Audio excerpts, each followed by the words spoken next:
It's the Weekly Wicked Web Show with TeamMUJ.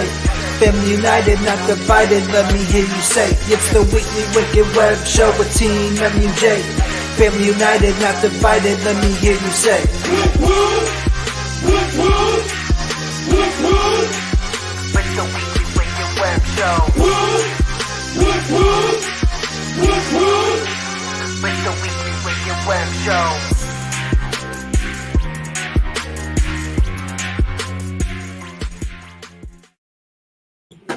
Yo, what the fuck is up? Welcome back to the Weekly Wicked Web Show.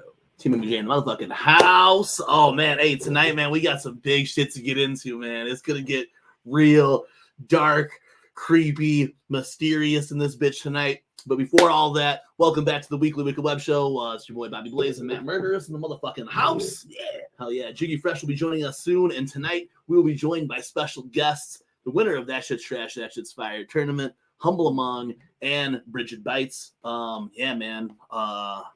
It's been like, what, 2 weeks then? Yeah, I think about 2 weeks or so since we finished up That Shit's Trash, That Shit's Fire, the tournament series here on TeamMUJ's channels. Shout out everybody in the chat right now. Hell yeah. Much love. Hell yeah. Much love, Relic, Ashhole, Humble Among, even in that motherfucker, you know what I'm saying? Spooky Tuesday, Darby O'Trill, hell yeah. Darby O'Trill going to be dropping a new track on the 18th. We'll be playing his latest video later on here throughout the night. But yeah, like our last stream was the That Shit's Trash, That Shit's Fire tournament championship.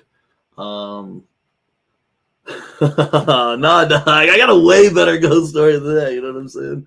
That was my roadside ghost story, if you will. Oh yeah, I remember that. Hey, that shit was dope though. But that was last time we had Humble Among on here. That was not a cat. I will be playing that video just because I know it's Darby's favorite video, so we'll be playing that. Yeah. So like, it's been about 2 weeks since we've been on the channel. Shout out Humble Among, who was our winner and will be joining us here tonight. Hell yeah! Shout out Mikey Sayers, Speak Your Clout podcast. Oh, yeah. Shout out Salamander. Speaking of Speak Your Clout, we'll be on this channel tomorrow. Hell yeah! And we'll be dropping our top 10 favorite Ouija Mac tracks. Yo, that shit's gonna be hard as fuck, bro. Hell yeah! Tomorrow night is gonna be hard as fuck to put together our top 10 Ouija Mac tracks. We'll be doing that with Mikey Sayers on the Speak Your Clout channel, so make sure you guys subscribe to the Speak Your Clout podcast channel. That shit's gonna be hard, dog. Like, oh, dude. Like, I have my list ready in the notes, and I have a playlist that I'll be dropping, so you guys can check it out after we're done talking about it. But to pick just 10 tracks of Ouija Mac tracks is hard as fuck. If you guys follow me on social media, I've been talking about it lately. Then too, like, to pick up the favorite tracks, you know, you got to go all the way back to the beginning. And it's been fucking, you know, it's been a journey and shit. You know what I'm saying? So picking this shit out, shout out Acetone and shit. I wasn't sure if my green shirt was gonna make it, so I have the Acetone shirt over there, so I could throw it on then too. With the green shirt wasn't gonna make it. You know what I'm saying? So tomorrow we'll be talking top 10 Ouija Mac tracks. I have my list. Jiggy has his list. Prez Murderous. I think even Pogs is going to be out on that bitch. So there'll be 4 of us sitting in talking about our favorite shit. Ouija Mac spanning just, you know, like these last 5 years, which is a lot of tracks. So to go 10 tracks that I picked, and I'll explain why I picked those or the criteria of even why we picked them. But man, make sure you guys join us for that shit, because it's been a long time coming. Mikey Sayers has always been looking out for us and shit, and we've always wanted to do like this type of show. I know him and Jiggy did like this is a podcast that we've been waiting patiently for and real stoked about. Oh yeah, him and Jiggy did the like top 10 bone tracks or something like last year, the year before. So now we're gonna do this top 10 Ouija tracks. I think I still like, I know Jiggy had talked about it, I still want to do like a Run the Jewels type breakdown with Mikey Sayers though too, especially coming on the 10 years of Run the Jewels. I think that's just about to say that. Hell yeah! Shout out Gather Network up in the motherfucking house. Like I said, we got a couple of guests that will be joining us tonight. We'll be joined by the That Shit's Trash, That Shit's Fire champion Humble Among. Humble Among has he's been on the show a couple times. Shout out Cheese House in the motherfucking house. Hell yeah, man! Cheese House runner up. That shit's trash. That shit's fire, and it was so fucking gas. Hell yeah. Yeah, tomorrow, we'll be posting that line, so make sure you catch the replay then tomorrow. I'm actually missing a show to do this with Mikey Sears. That's 100% the truth, you know what I'm saying? So Facts. yeah, 100% facts. Missing a show to do the Speaker Cloud podcast. So that's the shit, man. That's what's wild. But that's because it's been a long time in the making. It's been a long time coming to do that with the homie Mikey Sears. And we just had him on as the guest judge 2 different times of That's Just Trash, That's Just Fire. Right. So it's dope to follow it up right now with like Humble Among coming on as a special guest, and then going to do Speaker Cloud's podcast. I think is super fresh. One of our guests is joining the green room right now. We're kind of just waiting to get the guests in here to chop it up about some Juggalo shit. You guys know there's a lot of Jug news going on out there right now. So before we dive into the strange, dark, and mysterious, we'll be chopping it up with our guests just a little bit. And then, after we take a short break, we'll be coming back with the strange, dark, and mysterious. Right now, shout out to everybody in the chat, man. For real, y'all the shit. And we'll be talking mad shit tonight. Gathering shit, playing some new videos, talking some new music. And then, like I said, getting into the strange, dark, and mysterious. Oh shit! It's in your DMs, dog. Twitter DMs. Oh no! I sent the link. Never mind. The link's there. Shit, it's there. Okay, yeah, I sent it. I sent it over an hour ago in the Twitter DMs. Hell yeah. Shout out Darby in the motherfucking house, you know what I'm saying? Hey, while Humble gets situated, why don't we play some Darby O'Trill, you know what I'm saying? Yeah. After our show, Darby dropped the video for Take a Shower and Clean Your Clothes. You smell like complete garbage. Or as me and Dev were talking about, the one where he says, drink bleach, you know what I'm saying? So we're going to run this real quick, and we're going to get our guests situated. Brigid Bites is in the green room. Humble Among will be in the green room very soon. And we're going to run that junta. This is the Weekly Wicked Webshow. Shout out to everybody again in the chat room. Peep this Darby O'Trill. Real jug shit. Juggaholics.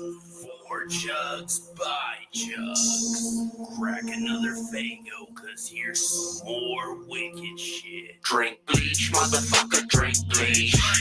Drink bleach, motherfucker, drink bleach. Drink bleach, motherfucker, drink bleach.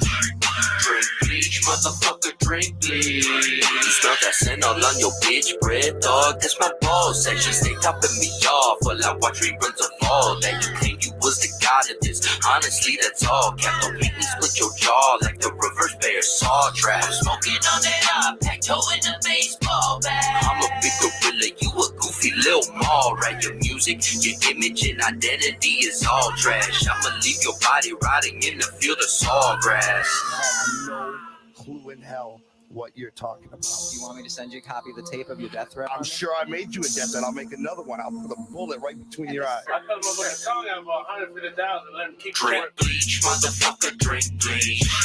Drink bleach, motherfucker, drink bleach. Drink bleach, motherfucker, drink bleach.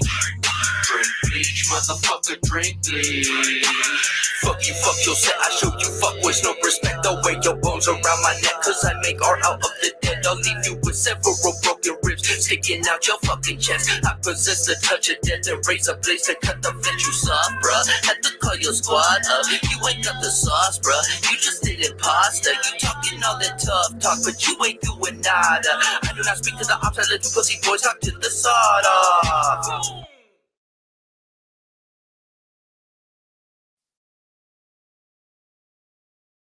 Tell me that fucking video goes fucking hard as fuck. Hell yeah. Shout out Strifington on that motherfucking video.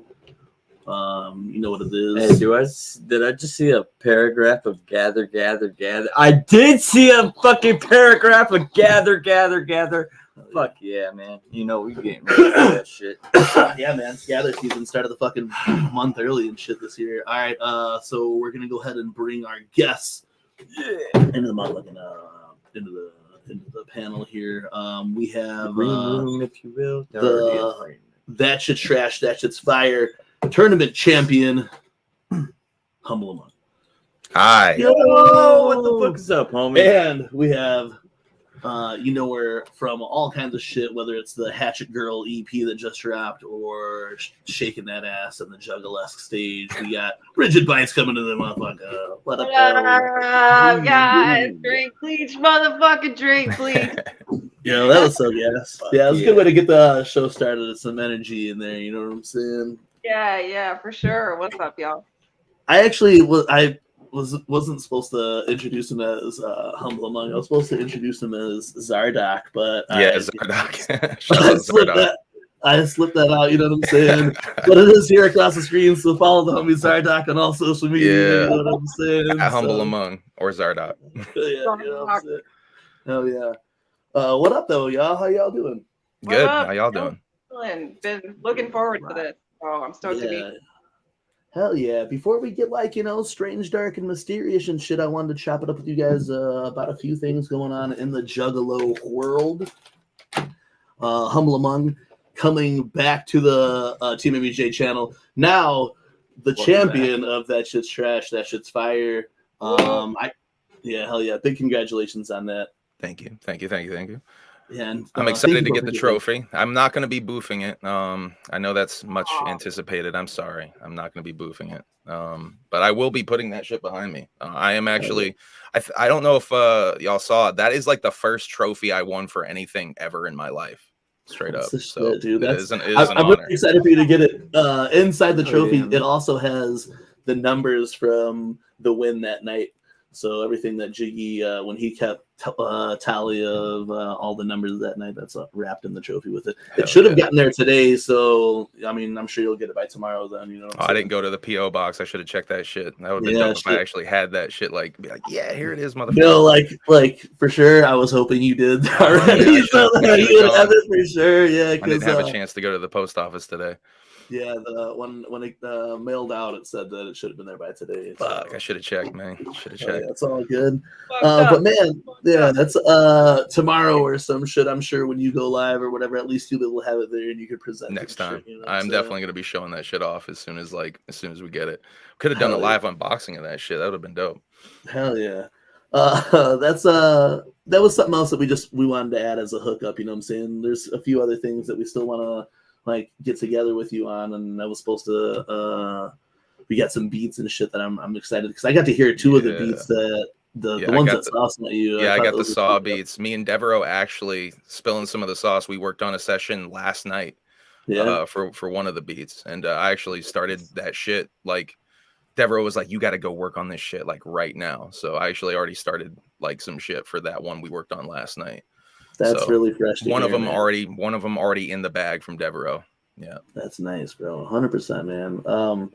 Yeah, dude. Again, thank you for even participating in that. And Cheese House too, and everybody else who did. Shouts out to Cheese House. Shouts out to everybody who participated, man. I almost didn't even submit my shit. That was I dropped that music video, and I was I don't even know if I'm gonna submit it, and I kind of sheepishly submitted that shit last minute, and I was surprised at the reaction from everybody. Honestly, thank you for the support from everybody. That shit means a lot to me. And really, bro, it does show you do have a lot of people backing you up out there. The Alienated have also been in our chat heavily already since, just from that, knowing that you were going to be here tonight. So. Bro, this shit blows my mind. We've started, only a year ago we broke 1,000 on my YouTube channel, and it shit has been just growing and growing and growing. Shit blows my mind every fucking day. It blows my mind. The support that I have. Thank you to the Alienated, by the way. We wouldn't have won that shit without y'all. Y'all are the real champions here. Showed out super hard that night, and that's something I said we wanted to send the numbers because that night, it really that's what it really separated who was gonna take the win that night, and you really the Alienated showed out, and it shows in that number. So we wrapped that up, and there was some other goodies then too in the trophy. So I feel that's I don't know, into some collector shit. I know I know this is just TeamMUJ's fucking small. No, y'all are the shit. Y'all are the shit, man. Like I figure like I would like to have that. You know what I'm saying? Like, hey, this is the tournament shit that I won. Here's my numbers with my trophy. You know what I'm saying? Real Jug official type shit. You know what I'm saying? Yo, when y'all did the Juggalo, the Gathering of the Juggalos podcast event, y'all are like the only podcast I pulled up on and said hello to. You know what I mean? Appreciate that, man. Yeah, that's a shit. I fuck with y'all. Hell yeah. And yeah, dude, yeah, we appreciate it. We fuck with you too. That's why we wanted to have you on here tonight. Just not even because you won the championship, but because what we're gonna get into later, I feel like, is like right up your alley, you know what I'm saying? I'm excited. I'm excited. Drop some knowledge. And then before we get on to any of all that, Zardock, after this whole championship win, what do you got going on next? You know what I'm saying? Oh shit, man. I don't know. I'm just trying. I got the Ouija Max show in Virginia Beach. That's the next thing I'm focusing on. Trying to get my set together for that and be super sharp for that shit. Just stacking songs. You know what I mean? February, God damn it, April 22nd. April 22nd, Virginia Beach. I'm gonna be opening for Ouija Mac on the Ouija Knievel tour. So definitely come check us out. Did a show there in February for Juggalo Day. And that shit was fucking awesome. And I guess I did such a good job. They invited me back to do the Ouija Max shit. And I'm obviously so fucking down. This is like my second time opening for Ouija. Definitely looking to make an impression. Hopefully I make the right impression. So yeah, bro. I mean, shit. I really think that, you will, especially being, asked back to come back to that spot. The tour is going to be fun as fuck too. It kicks off tomorrow. So you get to catch them all there. Tonight? Was it tonight? Yeah, it's tonight. That's right. Tonight's yeah. Tonight's the 7th, right? Yeah, so it is tonight. Yeah, tonight kicks off. Tomorrow night is in Vegas, though. That's what had my attention. Yeah, that shit's talking about that. Crazy. Hell yeah! I seen Darby said, "Yo, where the members of Stabbed at?" You see how irreliable the members of Stabbed are. You know what I'm saying? They can't even stab people together at the same time. So. But I'm pretty sure one member of Stab will be with us tomorrow on the Speak of Cloud podcast. Will be the one who screams. The one who screams and goes to bed. But yeah, man. I'm. I know you got some stuff going on for the gathering then too. Is there anything that you're able to talk about? We're doing an after party type gimmick, a campsite performance type gimmick at Camp Shangside. The homies from Clockwork invited me out to perform at that show. We were gonna like really last minute type style. Like I was walking around the gathering and they're like, yo, you should come perform at Camp Shangside. And I was like, yeah, man, I'll try to make it out there. But you know how it is late night at the gathering, doing a million different things. You might not necessarily even remember to go out there. So I didn't remember to go out there. Wish I had, because I guess that party was really fucking lit. And but they invited me back more like on an official tip and like put me on the bill and shit this time. So I'm excited to play that because that party was supposed to be really fucking lit. So and I walked by one of those parties last year that was super fresh. I forgot where it was, but we walked by one of them that was like going hard as fuck last year. That's dope though, man. Hopefully there'll be something else in store for you. Hopefully, dog. Fingers crossed on that type of shit. info@juggalogathering.com. You can bother Rob about that shit. Hell yeah. Yeah, you guys make sure you hit up Rob. For sure, man. I think that would be, it'd be perfect. It'd be a perfect fit, especially for this theme. Bro, I know. I would love to. Yeah. Hopefully it's in the cards, you know what I mean? Yeah. Hell yeah. Yeah. And speaking of Brigid looking fine over there. So thank you. Welcome back. How you doing? How have you been? I'm hanging in there, man. I'm doing really good actually. Yeah, that's awesome. That's great to fucking hear. But really excited to be here. Yeah. So I know that even before, like when Prez Murderous first started talking about doing the show, you were like, yo, I want to be part of that in any way possible.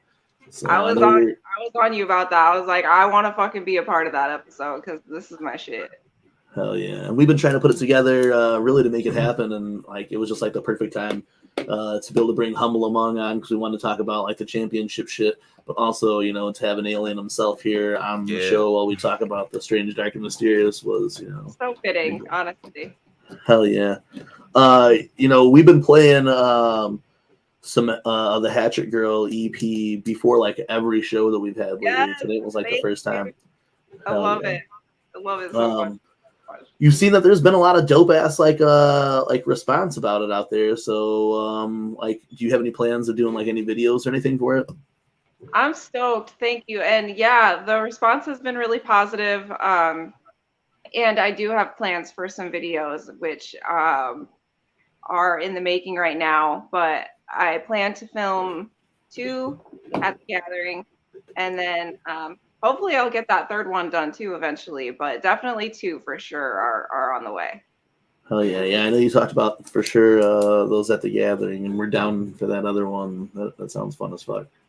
Yeah, no, I'm excited because I have a lot of great inspiration. You know, all of my homies and all of the people in the Juggalo scene that are creating for our culture are just so inspiring. And I'm like, I want to fucking do that. Like, me next, me next. So thank you for helping me. I appreciate it so fucking much. I mean, you were already putting on super heavy for the culture, you know, the Juggalesque stuff and all that, and now with this, so I feel like it's not going unseen and going pretty appreciated out there for sure. Thank you, man. I do go hard, and I really that's a conscious effort. I fucking appreciate you guys noticing. Thank you. Hell yeah, yeah. So, do you have any big plans for the gathering, or you're just kind of playing it still by ear, of what's going to happen? I got mad gathering plans, but definitely on some Juggalesque shit. That's all I'm gonna say. Yeah. Juggalesque is got some really dope shit planned, so check it out. Yeah, keep it. Yeah, I think like the last 2 years, it looks like y'all went super hard. You know what I'm saying? Like, the pictures and shit that I've seen of it, they've looked great. When we walked by and kicked it for a little bit, it looked good as fuck. So I can only imagine this year, especially having multiple runs at this gathering or at this spot, so you kind of know what to expect every time now walking in, Yeah, it's become, I was talking today with Illegal about how it's a lot, after so many years, it's become a lot easier, like we have a really good camaraderie as a team or as a troop, and we all work together really well. We know our strengths, we know our weaknesses, and we also know like the drill. We know how the show goes. We know, the places to be put and the things that need to be done and how the stage needs to be and where we need to be, all that stuff. So that's the shit. So, but it's honestly been such a blessing in my life, and I don't want to speak for the whole troop, but I want to say for all of us, it's just been so wonderful to have this group of sisters that we have so much in common, and we just love to perform and hold it down for the Juggalos. Like most of us, all of us would be at the gathering anyways. We're not just coming from out of nowhere, like, hey, come see our show. No, like we'll fucking be there no matter what. And we're trying to bring some more feminine flavor and some, just variety to our amazing carnival that we have. That is what the gathering does always need, though. It needs more representation, you know what I'm saying? And then it does need variety, you know what I'm saying? Cool events for people to go to that are different but entertaining. But then once they try these different ones and then you find something that's tried and true, like Juggalesque, there's no reason why you wouldn't want to bring that back, you know what I'm saying? So hopefully that does work out for you guys fully this year. It's such a blast. The crowd has a blast. We have a blast. It's really just good clowny fun, and so I'm really looking forward to our show this year. We have a lot of awesome acts planned, a lot of really dope shit. I'm excited. I love I don't want to give away too much, but I love what we're doing and the name of what we're doing. You guys are gonna flip. I know, like before we did the show and stuff and we talked, I was like, I don't want to like. A lot of times we have guests on here and I like twist on them, you know what I'm saying? Like we had Wicked Wood like spill like all their beans like fucking 6 months early one time on here, just like, because we try to get everyone nice and relaxed on here and get to talking. But I talked to Brigid before and I was like, I know how I get, so I don't want to just like, hey, let's talk about this if we're not going to talk about it. But you do have some, I'm sure the show's going to be fantastic. And I believe that anyone who knows what Juggalesque is all about they already know that. But the people who haven't seen it yet this year, I think this is the year that they should see it for sure. Yeah, I'm not spilling too many beans here, but I'm saying y'all should be there because it's gonna be fucking sick. Hell yeah, that's so dope. Yeah, I'm excited for that. I'm just excited for the gathering in general this year. Already being announced, the theme is super dope. It seems like a lot of things are really like cosmic and spacey themed this year, though. Also, you know, Pretty Lights on his soundboard spaceships. So look, that was all right. Of all my years of buying tickets and like waiting in queues and all this shit to buy tickets or going to box offices to buy tickets, this was the most stressful time to ever buy tickets. Was Pretty Lights. Okay, I failed. Did you succeed? Succeeded in a fucking bloody battle. Yeah, but it was totally worth it. Yeah, I was able to, Devereaux in the motherfucking room. Shout out. It was a fucking battle. Sorry, another fan has already bought your ticket. Sorry, another fan has already bought these tickets. Sorry, another fan has already bought these tickets. I started in the queue and there was 2,000 people ahead of me. And I waited and it kept getting the Ticketmaster warning, low ticket warning. Oh shit. And then I was finally able to, I got grandstand tickets. Which was cool about it is the seat numbers, but I got a row C and then I got seats 17 and 18. Yeah, that's fresh. So it's dope as fuck. That's so C17 in that bitch, you know what I'm saying? Man. I was like, yo, these tickets were meant for, because there was like a section A that kept coming to me, and then another fan bought them, another fan got them, and then when it gave me that C, and then when I saw the seats, I was like, oh, please let me get it. I paid like a little bit more than I expected, but I mean, it is totally fucking worth it. You know what I'm saying? Worth it. No, that's a good sign. Hell yeah. God, that was such a great surprise to see that Pretty Lights dropped that announcement. Not only did he announce that he's back, he announced a whole tour all at once, and the video was so fucking emotional. Like seriously, I can't even front. Like I was like in chills for the whole time, like tears all in my eyes. Like, yo, this is so dope. He looked so healthy. He looked fucking good. He looks ready to do this shit again. So I'm super happy, man. Yeah, he's like, I'm cold as fuck, boy. I fucking lost it. I was like, it's gonna go so hard. I can't wait. Yeah, and that's in October then too, so that's a long time from now to get. And can I just say too, it gives me hope. You know what I mean? Like for those who don't know, Pretty Lights struggled with drugs, opiates, and he took a hiatus, and it was a long one. And I personally did not expect him to be back, let alone the way he came back. And it was so exciting to see, not only because he does look so healthy and he has turned his shit around and he's fucking back and better than ever. It just gives me hope for, other people that need that type of, influence, to see that Pretty Lights can do it. Pretty Lights can do it. You can do it. You know what I'm saying? And he's fucking... He's selling out shows like in minutes, seconds. Like I know that. Yeah, I mean, it's been since 2018 since he's done his last live show. Yeah. So I mean, I knew it was gonna sell out. But even just like Color Map of the Sun is my favorite shit ever. But when you look at like the documentary that was filmed at that time, he was like super struggling through this shit, making the best art in the world for sure, but super struggling and.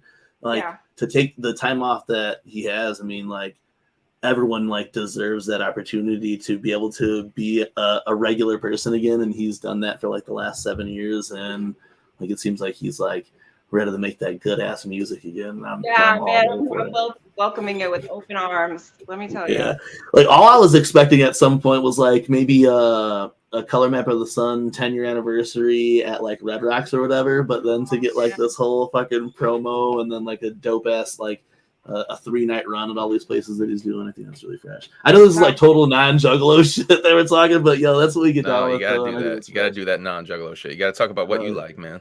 Yeah, straight up, and that's what it always is here on the shit, and like like that really brought like that brought me some good vibes throughout the week. I don't know, just give me like something to look forward to, and it's always needed to have something to look forward to. Congrats on getting those tickets, man. I'm living vicariously through you now. So. It was seriously rough, and then I didn't want to have to wait because then they did like a Salt Shed pre-sale yesterday, and then they did like general admission to like they went on sale to everyone today, and I was like, look, I'm not fucking waiting 2 days. I got to get these today. If I don't get them today, I'm not going to get them, and I ended up getting them, and like, yeah, I'm just so fucking, I'm so hyped. Yeah, I'm so hyped. And I've never been to that venue before though, but I have tickets for Run the Jewels. Run the Jewels are doing a 4-night run out of that same venue in September. And on that run, they're doing all of their albums each night. So night 1 will be their first album, 2 second album, 3rd. I'm going the 3rd night, but I want to get tickets to the 1st night though also. Bro, that's dope. Have you ever seen them live before? Yeah, they're like outside of like ICP or whatever, they're like the like only rap duo that I've seen. Like, bro, I've seen them like almost 10 times. Yeah, bro, they go hard as fuck. Killer Mike especially goes hard as fuck, dog. Yeah, they're dope as fuck. So I'm super hyped to see this. I actually want to see night 1 and 3. Their 3rd record was my favorite. I feel like the 2nd night's gonna be like the most trendy night because everyone was like into Run the Jewels 2. But Run the Jewels 1 is like really where it, came together. I think that night would be dope as fuck though too. Yeah. Rest in peace, Gangsta Boo. Yeah, straight up, bro. Like, yeah, that was one night in Chicago when I saw him. She came out and did Love Again with him. It was fucking man. That's so dope. That's so dope. Yeah. Hell yeah. Yeah, man. So before we get into the strange, dark, and mysterious, we're gonna run a little commercial break. Yeah. Run these videos, and then we're gonna dive into it. So you guys get ready. If you guys do have stories to tell, if you guys are in the chat. You guys want to run them in the chat, that's cool. But if you want to come on the show, even you guys can come on the show and open panel up and tell some stories. That'd be dope. Right now, we are gonna, like I said, we're gonna run a quick break, run some videos, and we'll be right back.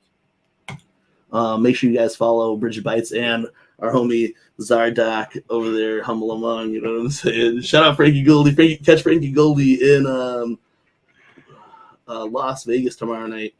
On the Ouija Knievel tour, you know what I'm saying? That's going to be gas as fuck. Let me switch some shit here. And then, like I said, we're going to take a little break. I'm going to play 2 videos before we go. But you guys know this new Ouija Mac video dropped over this week. We are really close to Detritus being out now, April 21st. So make sure you guys peep this shit. And like I said, we'll be right back. Much more fun love to the chat. And we'll be back diving into the strange, dark, and mysterious. And thank you for our guests for coming out, Brigid Bites and Humble Among. We can't wait to chop it up with you guys here in a few.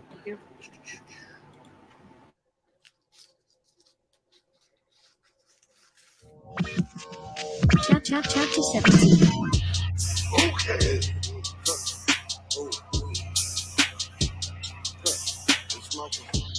Okay. Let's go. Cops, take them out. Oh, cops, take them out. Oh, Glock in your mouth. Oh, pop, then we bounce. Oh, counted me out. Then that sucker can't count. Oh, used to live without. Oh, flooded my account. Oh, and I'm on time. Sucker gon' die. Needed a hatchet. I had to slash my piece of the pie. This ain't about videos, it's for the investment of Juggalo kind. Dark planet, tickets hanging from the power lines. And we smoking on bitch boy back for the hell of it. Smoking on bitch boy back for the smell of it. Smoking on hot boy back for the relevant. Smoking on bitch boy back for the hell of it. Smoking on bitch boy back for the hell of it. Smoking on bitch boy back for the smell of it. Smoking on hot boy back for the relevant. Smoking on bitch boy back for the hell of it. Let's get them out that mixture, ooh, peel them like a sticker. In that wood chipper, ooh, throw that clan member. Rigid don't get you, and them young fellows gon' get you. Then they spin back to get them bugs, cause who was with you? Ain't nobody playing with you, thought they had you. Mad cause I got sisters that was boys up in their baby picture, finer than that ragamuffin hoe that you got laying with you. Chopping up your nugget, where you go and you can take it with you. Smoking on bitch boy back for the hell of it. Smoking on bitch boy back for the smell of it. Smoking on hot boy back for the relevant. Smoking on bitch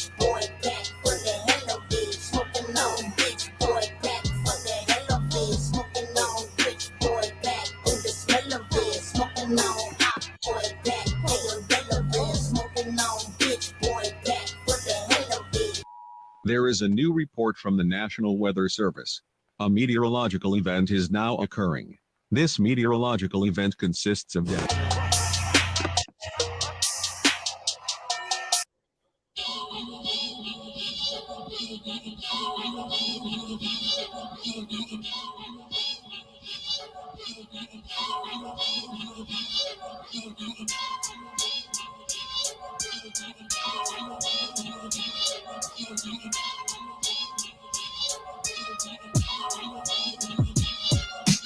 It's that pure wicked, a sore vision, of course, sitting. Still stacking body at the body, keeping them more busy. We're flipping like 450s course, this is your ending. Dead and all the replicas defending for the authentic on the port, sitting with a corpse with me. I'm awfully tempted to put your head up on the porcelain plate. Just wash your microwave safe. Be sure to finish every bite and won't let none go to waste. It's really what's at stake for you motherfucking imitates. We the ghost, and you've been afraid. Toast, have a dinner date. Be sure to cherish every minute, man, cause your clock's ticking and we watch you disintegrate.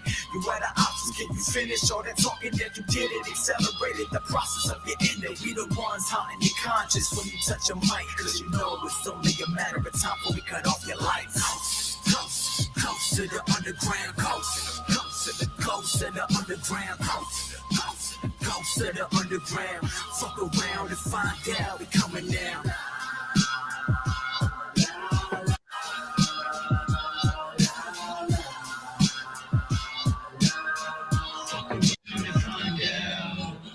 Turn the stage to grace, whether it's unpaid or compensated. We rock and blaze it and unfazed. But these other rappers be looking at them like entrees. Abracadabra, the crowd scatter when that song plays. Whether the whole crowd can fit in the back of a van or they fucking packing the stands, we ain't slacking the strings. If they watching from the bar, we got a march about our last song. We go 100, never half on, deadly with the passion.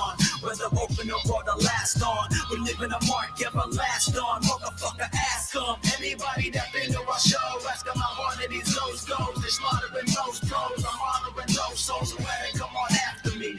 Another motherfucker sad casualty, a tragedy. Give me the dagger so I can rapidly stab them and put them back in the casket, cause they ain't after me. Motherfucker, ask for me when you wanna set rich and leave the venue beating out to death.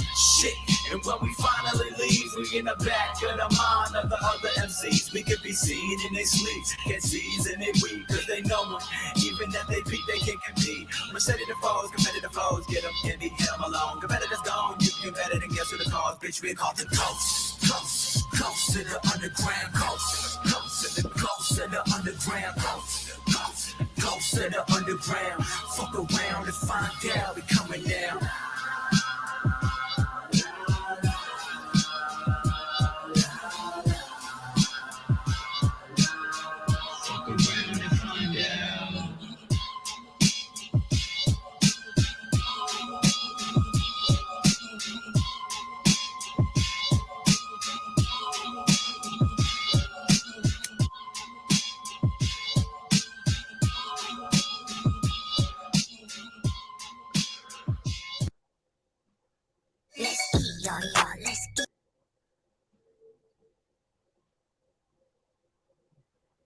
Oh yeah.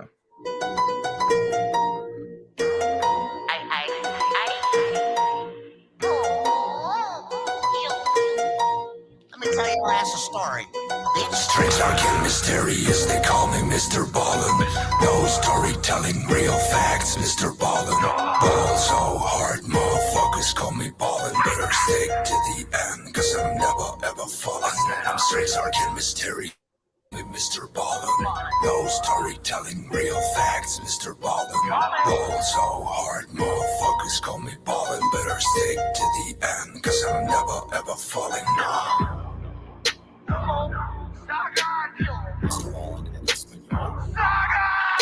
Extraño, oscuro y misterioso como Mr. Ballin'. Soy el rey misterio, mis cojones están suaves. Vuelo a mariachi, mezclo el verde con el polen. Si hay firmas de humo, la pintura ha sido Stalin. Wiggy con la Ouija y Mr. Mill.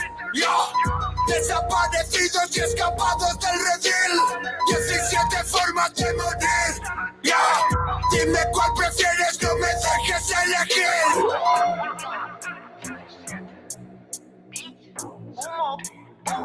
I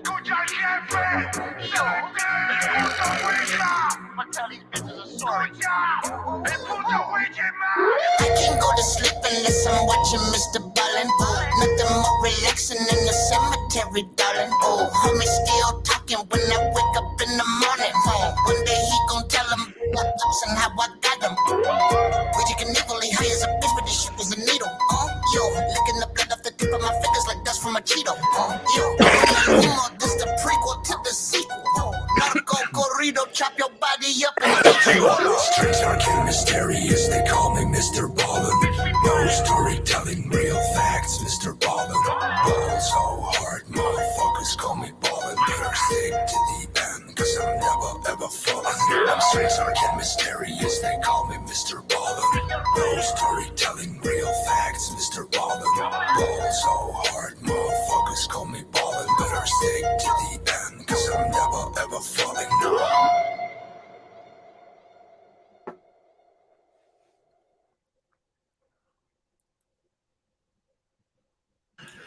Yo. Costume change. Hold on. Where's the line? There we go. Yo, join us, TeamMUJ, as we take a journey into the strange, dark, and mysterious with our special guests, Humble Among and Brigid Bites. Hell yeah. All right, you guys, tonight is our tribute to the strange, dark, and mysterious here on the Weekly Wicked Webshow. Thank you guys for joining us. Over the next allotted period of time, we'll be telling stories of the unknown. We will be theorizing. Prez Murderous, being the Prez that he is really deep into conspiracy theories and demanded that TeamMUJ come back with a new conspiracy show here and diving into the strange, dark, and mysterious. I did. Hell yeah. Tonight we decided to bring we need to get that out of there. Tonight we decided to bring in very special guests who are also in to the strange, dark, and mysterious, Humble Among and Brigid Bites. Tonight as we go on, I will be telling a story in 3 parts. Stick around to the end so that you guys can, hear the compelling conclusion to this ghost story. Matt, will you go ahead and flip that light back on? We're going to go ahead and jump the light back on and then start telling some stories. As you guys know, spooky stories and diving into the unknown isn't just for one time a year. It's an all-around thing. And I think you guys would agree with that also, right? Oh, yeah. Yes, 100%. Hell yeah. And the alienated, I'm sure, in the crowd are into aliens and stuff. And I know that for sure we will be talking aliens, Oh, yeah. But I'm going to go ahead and kick this off just because, it's the Weekly Wicked Web Show. We are at TeamMUJ. And as the host, I feel like it's, my duty to dive into this, right? What I am going to do tonight is I am going to tell a 3-part story of the same location to where I really believe that, as open-minded as I was in the beginning, I was a skeptic about going into haunted houses or there being ghosts in abandoned houses or whatever. And in the beginning of the story, I definitely felt that way. And by the end of the story, maybe my thoughts will have changed. But like I said, stick around to the end, and we'll wrap the story up for you. But it's not the cat story, Darby. Humble Among's already heard. Zardock has already heard the cat story, and I won't bore him with it now that you called it the cat story. But we will be watching that video, and you guys can get the video at least. You will at least get the video, or if it's something strange. But like I said, this has nothing to do with that. This would probably be, in the end, it will end up being my first, what I would say was real tangible proof of the paranormal. I don't even know if I would say afterlife, you know what I'm saying? I would definitely say paranormal. But as the story begins, I grew up in a small town outside of Gary, Indiana called Lake Station. I basically spent my entire life. Yeah, that was my dog, Max. He's showing off right now. He wants to be on the show. It's his favorite thing. Hell yeah. So in that town, there's really not a lot to do. And when I grew up, we spent a lot of time hanging out in cornfields, woods, and all this shit, right? Well, one of my buddies, he lived on this big busy road called Union Street, and across from it there was this a bunch of like kind of nice houses, and in the middle of it was this abandoned house, nice or ruckety. I mean, it was like stereotypical like abandoned looking house or whatever. And his parents used to always joke about when it went down over there, and we'd finally found out by going to the library and looking up what had happened there, and this old man had passed away, and they ended up not finding him until after NIPSCO had turned off the power at this house or whatever. And everyone used to always joke. We knew, like, we ended up finding, like I said, I live in Lake Station, it's right outside of Gary, but it's Indiana, you know what I'm saying? So there's tons of hillbillies. And these hillbilly kids who lived up on the hill, they were actually hillbillies. They lived on a fucking hill, okay? One of them might have actually been named Billy, but they were kids who lived on the hill who were fucking hillbillies, you know what I'm saying? Hell yeah, well, there you go. Then you know all about good old Lake of the Station, you know what I'm saying? So out there, these hillbillies had told us about, they would like hide stuff, in this abandoned house, and they would go there and they would like smoke bud or whatever. And we're like, oh, we're gonna check it out. And we checked it out, and I remember being there, and this has nothing to do with like the ghost shit or whatever, but I remember being there the first time. We were actually like, it was the winter, and we were playing laser tag, and that was like the house that, but we were playing it like where one person would wear the vest and go out and hide, and then the other two would go after you with the guns like you were like hunted or whatever. But I remember being in that house waiting to count while the other person was out hiding in the woods, and just like, this was like before like, I really even like, I would never spend much time there. No one would ever spend much time there. No one had said anything about ghosts. But when you went in there and you went to the one room, you could see where, like they had removed someone's body from this carpeted area. The house was a hermit. The guy was a hermit. That's why no one ended up finding out about him or whatever. But I remember I never wanted to go in that part of the house, this living room area of the house. We'd do our shit in there and then go hide out in the woods.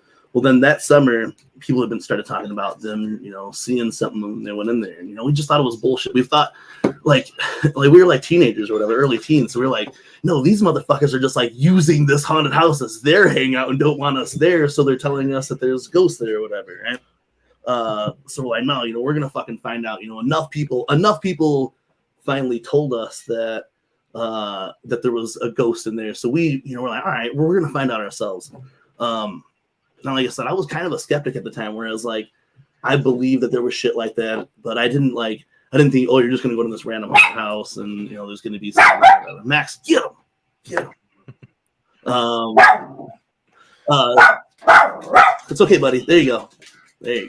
All right. So in this house, you know what I'm saying? I just didn't think that just because some guy died here, I just figured it was getting in everyone's mind or whatever. Well, one night, a group of friends, and I was hoping that Jiggy was going to be here. He told me really to try to stall this story out, and I meant to get a little bit of information from him, because I can't for sure remember if Jiggy was in the story that I'm going to tell that night. But I know in the long run, me and Jiggy had this experience there together, and that's why I'm going to try to stall it out until he can get here. At this night, a group of friends, and I can remember it being like Frankie, PJ, I want to say maybe JL, and my friend Kyle. These are stories that my friend Kyle just recently was killed, you know what I'm saying? And it's like, these are stories that me and him were supposed to tell together, as we got older and shit, you know what I'm saying? And when I tell the stories, honoring also Kyle's memory. When I was there, I didn't want to go into that haunted house. Not because I thought there was ghosts. I just didn't want to go into a fucking abandoned house at fucking, 9:30 with a bunch of fucking hooligans or whatever. Kyle was going to stay across the street with these nifty ass binoculars that were like night vision-ish type binoculars, you know what I'm saying? And he was going to kick it across the street, watch, and then we were also going to be like a call out just in case 5-0 rolled up or whatever, you know what I'm saying? So I was like, not like I said, again, not because I was scared that it was like haunted or whatever. I was just wanting to stay over across the street with my boy, you know what I'm saying? Watch the binoculars, keep the rest of my homies safe from a distance, you know what I'm saying? So all of the homies go in, right? And now this is just me telling a story that I was told, because I didn't go in that night. But like I said, this was enough to start piquing my interest, because these are my hooligan friends. These are my friends who loved to cause trouble. These are my friends who were like Juggalo kids who like, you know, love to run amok. Would like, I mean, and I guess, you know, we were teenagers, but yeah, you know, you wanted something like this to happen. Everyone like wanted something like this to happen. And if it was like anything else, you know, hopefully my teenage Juggalo friends in a group weren't scared and would run out of the house. You know what I'm saying? So the story goes, they're heading down to the basement of the house, because now after we've spent some time in there, we figured that, you know, the basement's got to be the creepiest. It's the only place that nobody's went. So they all wanted to get together and go down in this basement. They figured if they go in this basement and find nothing in this basement, then we know for sure that we could just hang out in this house. And in fact, instead of hanging out upstairs where we could get seen or whatever, we're going to start hanging out in this basement. So we're like, all right, they're going to fucking do a group reconnaissance mission to go over to this place, swoop up the house, and then go down into the basement and see what's going on in this basement. So they go, and me and Kyle, again, like I said, not because I was scared, because I wanted to wait with Kyle across the street, because Kyle had the binoculars, you know what I'm saying? So if he's looking through the binoculars, someone could have ran up on him. I had to be there for him to get his back, you know what I'm saying? So anyway, they go into the house, right? And they start heading down the stairs. Nice little steep set of stairs that come to a concrete landing. And they said just as they get about to the landing, they start hearing the loudest banging. Boom, boom, boom, shaking everything. So they come running out. We don't see any of that from across the street, though. We see them all start pouring out of the house. From inside, Frankie and PJ, they were like, you know, I'm trying to think of like a fucking duo, a comedic duo. This was PJ and Frankie, you know what I'm saying? Attached at the hip, and we're always up to shenanigans, you know what I'm saying? Well, they come running out of the house and pour through a window. What I'm told is that PJ went to like just go like, you know, hop through, because there was a broken window, went to go hop through it, and Frankie just pushed him, and the whole frame just plopped out of this abandoned house. And they come running out, screaming, come running across the street. And me and Kyle are looking, and Kyle, he's looking through these night vision-ish type binoculars that he has, right? And we're looking across the street, and through these windows, we could kind of like see something like going back and forth in front of this window, and it was enough to where it wasn't somebody standing there with something going through, and like really we kind of just passed. And this is before they've even ran across the street now, and before that we're just kind of just passing off as it's, you know, our eyes playing tricks on us. But they come back and they relay this whole story about how they hear, you know, this banging sound, and that, you know, it was like as soon as they got down into the basement, they could just feel this shift and this loud banging starts going on. You know, we were where did they say the banging was coming from? It was just reverberating. It sounded like the whole house was shaking. Everything. Oh fuck, that's weird as shit. Yeah. So, you know, they all pour out, and we kind of avoid the house for, you know, a few months after that. And then the next instance is what really kind of had me scared of the abandoned house. And we'll talk a little bit more about that as the web show rolls on. Oh shit, what a cliffhanger. Goddamn. Before we go any further, if you guys, you know, have any questions, I have old video of that I'm trying to be able to get played through tonight's show. Yeah, to me, like from that point, I definitely just trusted my friends who were that scared to come running out of the house and to describe this sound. And really what we saw, you know, I couldn't say that for sure I saw anything that night, but with wanting to be scared, I felt like I did, you know, saw something kind of wisping through these windows. What's crazy about this house is that it faced this main road, Union Street, and next to it was, you know, a fully operational house, but there was a big trail in between, like you know, a civilian trail or a volunteer trail, they call them, or whatever, where someone has kind of just made that to go into these woods. And that's what separated the house. And then that was the abandoned house with a yard and a garage. And then a farther distance up on the hill was where these hillbillies. I had a whole other story that's not ghost related with that partying at those hillbillies' house, and Kyle was there too. And like Relic said, it's always a fucking Kyle. And when I tell that story, it's always a fucking Kyle situation. But what's the hillbilly story? What's the hillbilly story? Oh, that's a whole nother story, man. That'd be saved for another seminar or whatever. You know what I'm saying? But those has it ever crossed your mind it was a homeless person or one of the hillbillies fucking with y'all or staying in there or something? That's where these next two okay you know what I'm saying? So that's where, and then, like, I'm glad you asked that question though, because like where we live at or whatever in these woods, and then there's like a little league that they wouldn't use half the year, and like that's where we would hang out. My parents would all like there was a couple things that my parents, and Jiggy, if he was here, he would say that his parents also told him though too. But one of them for me, my parents was like, hey, you gotta watch out for these homeless. Don't hang out in those woods because the homeless people that are hanging out there. Don't hang out in that abandoned house because the homeless people that are living over there. Have you ever seen a documentary called Cropsey, or aware of the urban legend of Cropsey? Of Cropsey, yeah. It gives me Cropsey vibes, like this whole thing. You know what I mean?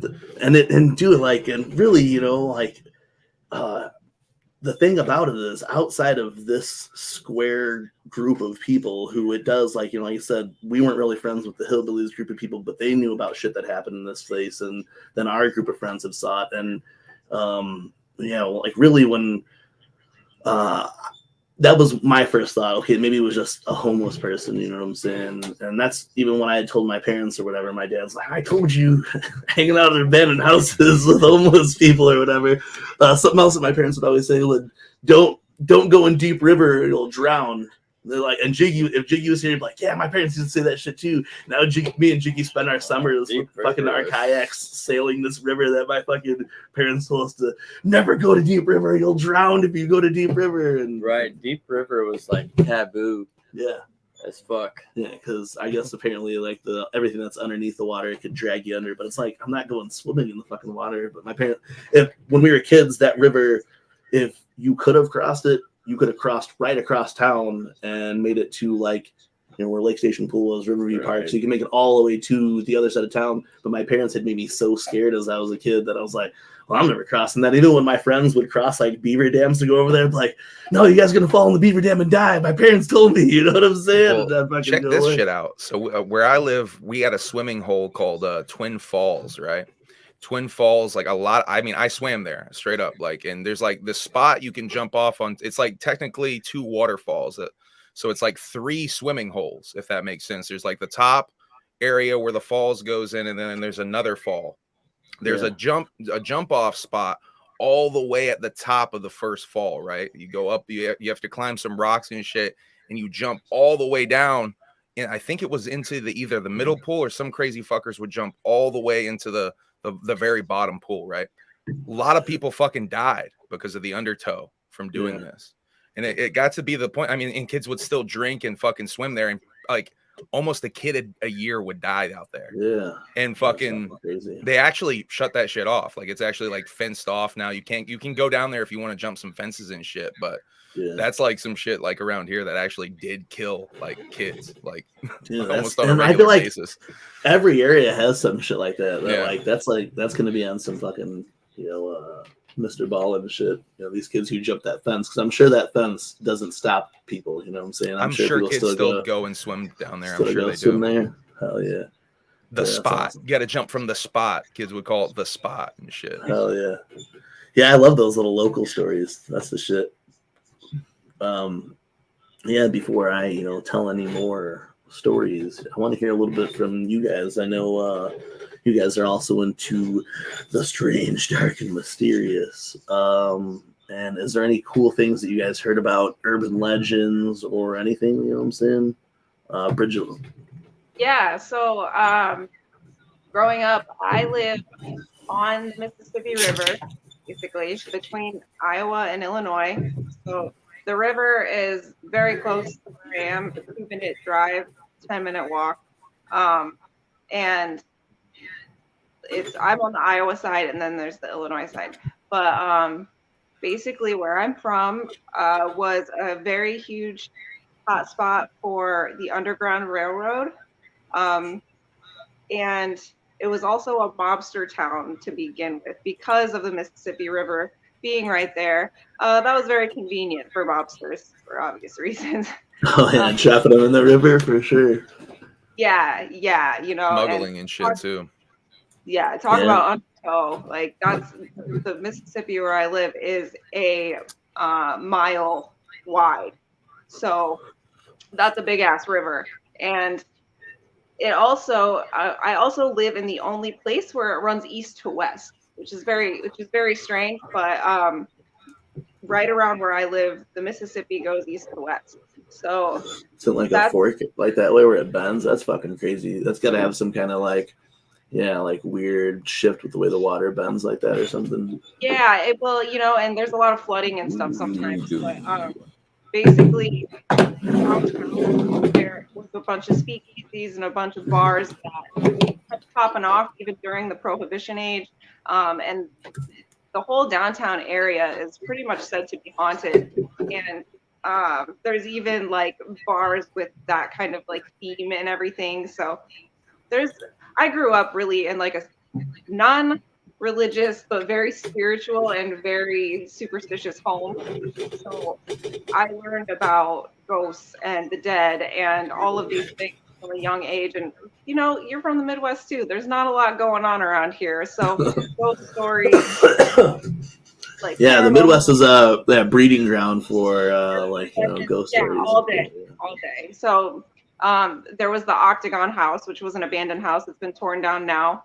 That was part of the Underground Railroad, and it had all kinds of tunnels in it, specifically one that led from like a closet down into this big tunnel, and that was the spot. That was the spot where people would go around Halloween because it was supposedly haunted. Hi, Illegal, and hell yeah, shout out to Legal and chat.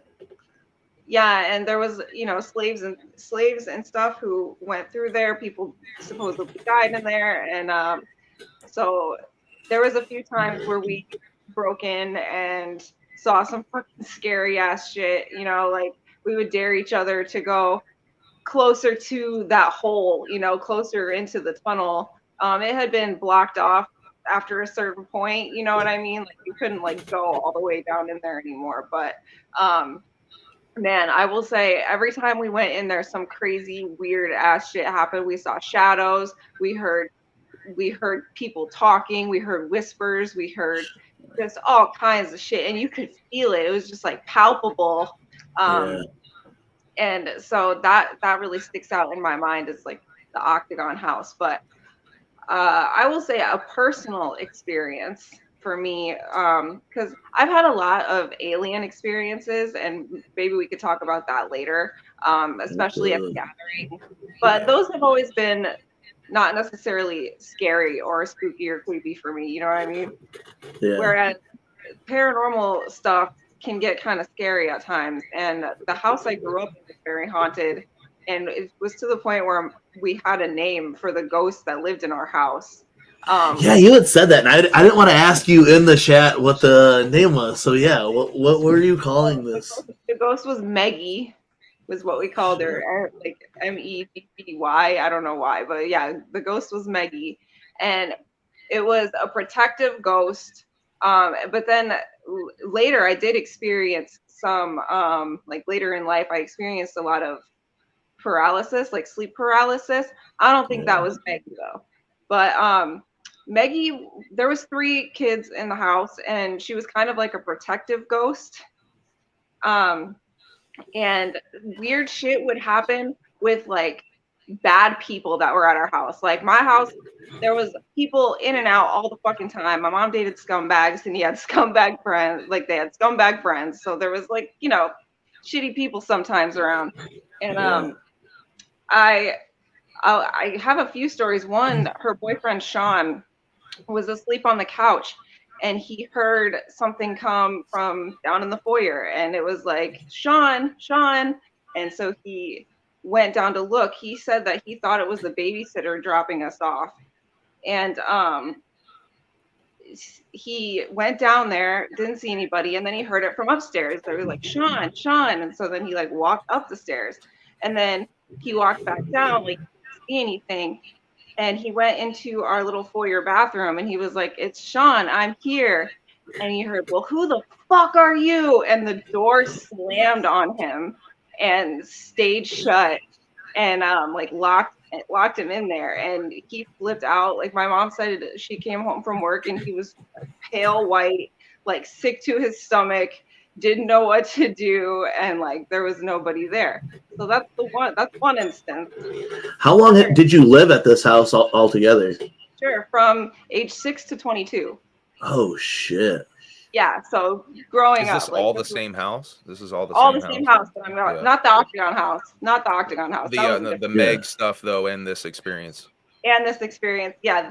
And then there was a guy who used to come over from when he was friends with my sister's dad, and he was just a scumbag, you know, like he always ripped people off. He was always like had mad drugs around and shit. Well, they were having like a party or get together at the house, and he kept asking my mom, like he asked my mom who the woman was in the window, because they were out on the deck, and he kept seeing a woman pointing at him. It was like a scowl on her face, just like a shitty, like mean scowl. And he asked my mom who it was, and she was like, there's nobody here. And he's like, no, there is. There's a woman pointing at me. And she's like, oh, that must be Maggie. Because it was just something that occurred in our house all the time. There was always something, babysitters, something. You know, I had some crazy experiences. So that in particular, and like that dude that saw her pointing, he was a shitty dude. And that Sean guy that she was dating was like kind of a fucking piece of shit too. I was gonna ask that. I was gonna ask if he was kind of a piece, because you said she was a protective ghost.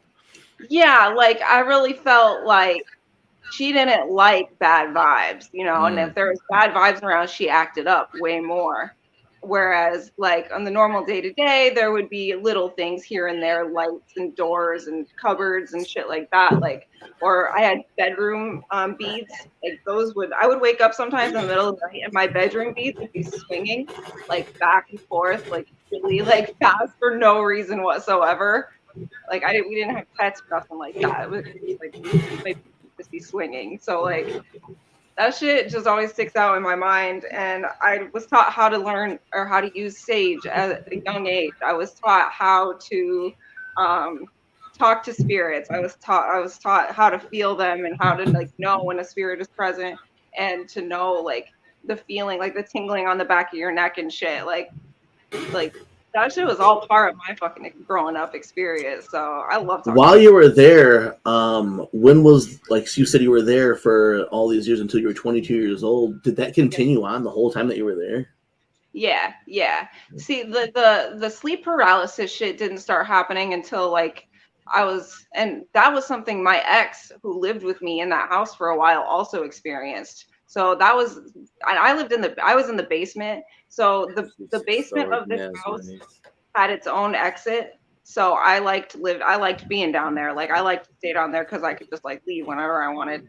But it was also like the most fucking haunted part of the house. And I remember one time laying in bed before school, and it was like light enough out that you could see shadows in my room where you could see shadows. But I was letting my alarm kind of go for a minute because I was tired and I didn't want to get up. And so I could hear my alarm going, and I saw a shadow move across my wall. And I thought it was my brother coming down to like tell me to shut off my fucking alarm.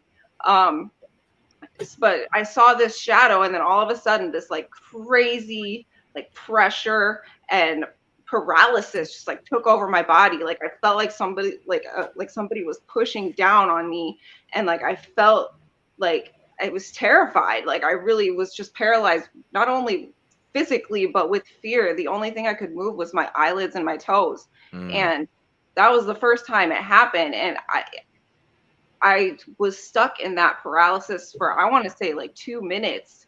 completely awake and conscious, just terrified. And when I finally was able to move again, I was so scared. I was so fucking scared. I had never had, this was before I'd ever even heard about this. Like I had never even heard of sleep paralysis before. Like this wasn't something that was like mainstream like it kind of is now. So I like knew that there was ghosts in our house, but this was the first time that ever happened to me. And then over, I would say the next 5 to 10 years, it probably happened to me like 7 times in different places. It happened to me on the couch upstairs. It happened to me just like a few times, and it got to the point where I was less afraid, and I could control my panic a little bit more. And did you ever see a shadow figure or anything like that? The first time I saw the shadow, for sure. Yeah, that was like when I saw the shadow walk past me, and I thought it was my brother. It was like a shadow, and then it started. Whereas not every time though. Sometimes it was more of like it was like an ominous feeling, like I could feel something like almost approaching me or like coming closer to me. And the last time it ever happened, I got pissed. Like I was angry about it, and I remember like flipping out on this invisible ghost, like a fucking crazy person probably, but I was like, fucking quit your shit, I'm fucking over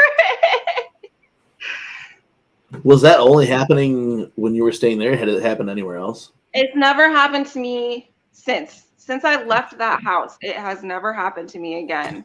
And my mom had paranormal experiences happen to her a lot. I don't know if a person can be haunted, but weird shit happens wherever my mom fucking goes. And her house that she currently lives in now is fucking haunted as shit, you know? And obviously I haven't been back to that old childhood house in years, but no, I don't know. Like since moving out on my own, I've lived in many places, many states, and I've never had experiences like when I lived there.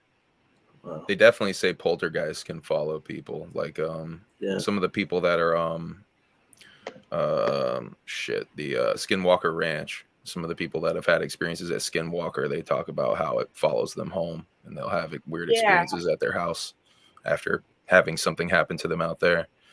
Something about my mom, I swear, really Ranch is just like a melting pot of all types of activity. Yeah, I wonder why that is too, man. shit. Because everybody has had, and there's like documented like real experiences there. So I wonder why that is, and it's the same reason why probably something's going on at Brigid's house, and that Octagon house, or that's what it was called, right?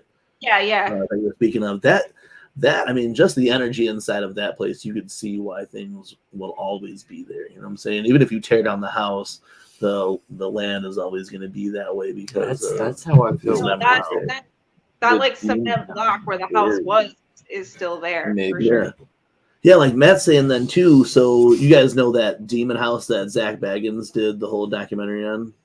I don't know if you guys ever seen it. It was called The Demon House or whatever. But he bought a house in Gary, Indiana, and made a whole movie about it. And it was called The Demon House or whatever. It was supposed to be one of the most like. That's really, I mean, honestly, I didn't even think about talking about that. That's actually, like, even when Dev and Darby have been out here, we wanted to take them. They tore down the house. Zach tore down the house and has, like, but if you go down to his museum, he has pieces of the house and, like, soil at that museum down in Vegas. So this house, apparently, like, these people were living there and, like, it possessed these children. I mean, there's, like, in the documentary, there is a woman who works for the state of Indiana. Caseworker. Yeah, caseworker. Straight up caseworker manager literally saw this child walk up backwards. I have heard of this. Yeah. Yes. I mean, this is like. Did you say up a wall? Yeah. Walk up a wall. Yeah. Whoa. Backwards. Because they bring the kid to the hospital, and he's clearly possessed by something, and he walks up the wall back. I have heard of this. That lady, she ended up moving out of Indiana or whatever, but she was a social worker here, like working for the state at the time. She works in another state now. But even the priest that they talk to, the churches in Maryville, it's like not too far away from where Jiggy and DeSalle live at.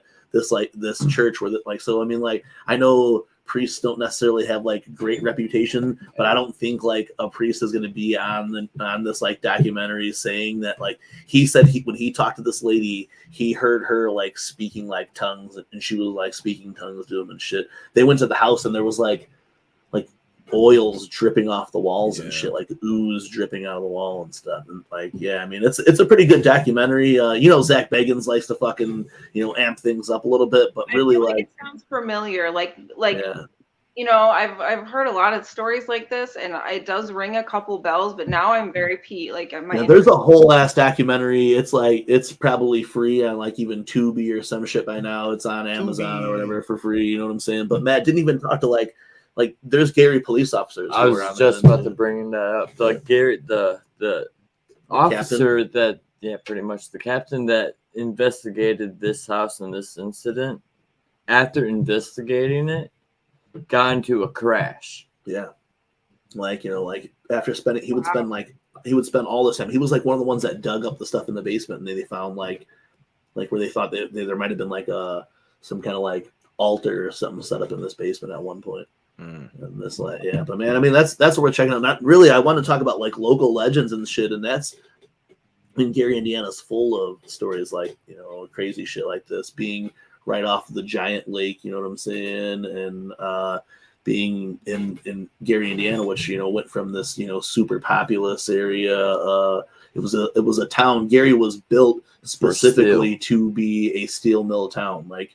The steel mill ran this town. That was the government. 75% of the nation's steel came from Gary.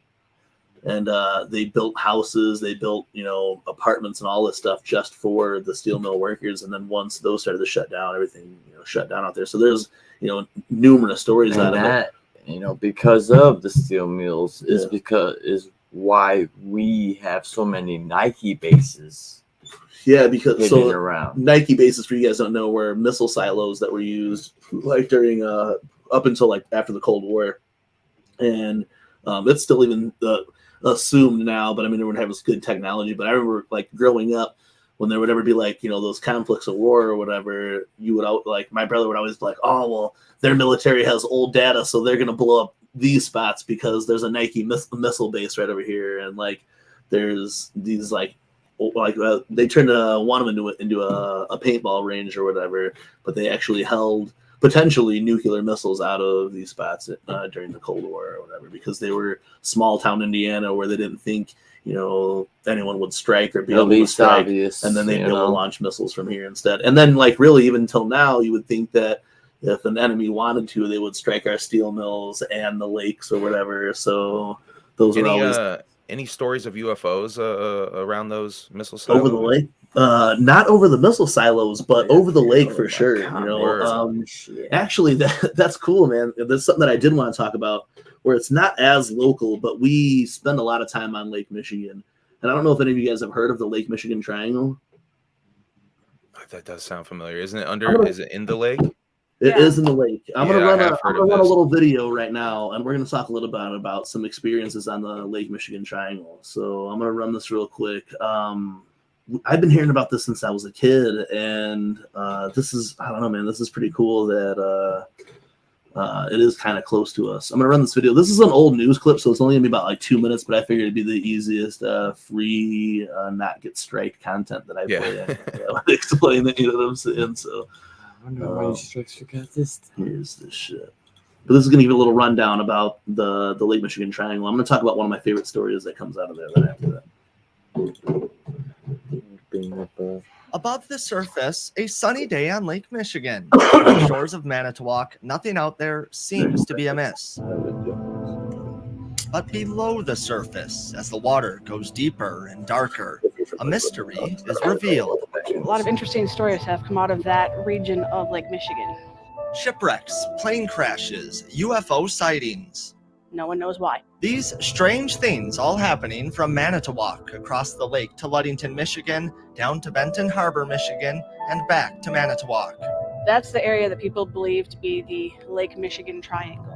Karen Duvall of the Wisconsin Maritime Museum says the legend began more than a century ago. There was a ship called the Thomas Hune that was built in Manitowoc in 1870. A three-masted schooner which left Chicago in 1891 and never came back. Disappeared. There was no trace of any part of the shipwreck. Usually shipwrecks will leave some timbers or debris left behind. Nothing. Completely disappeared. 30 years later, another schooner, another mystery. There was a case of the Rosabelle. They found her floating in the lake, upside down. The back half of the ship was smashed. No one reported even having contact with this ship, or even much less a collision. The crew was missing. Years later, a captain goes to nap and is never seen again. The crew member went to wake him and find him, and he wasn't answering, so he broke in the door. The door was locked from the inside, and the captain was missing. Besides the location of these crashes and shipwrecks, there's something else connecting them: unanswered questions. There are still many unknowns as to why these wrecks happened. I think it's just one of those hidden secrets of the lakes that it's not really well known, but it's kind of just an interesting story, interesting theories. Theories, but not answers. Many of the triangle's mysteries are still unsolved today. So next time you look across the lake, remember the legend lingering below. For the great outdoors, Matt Jarko, NBC 26.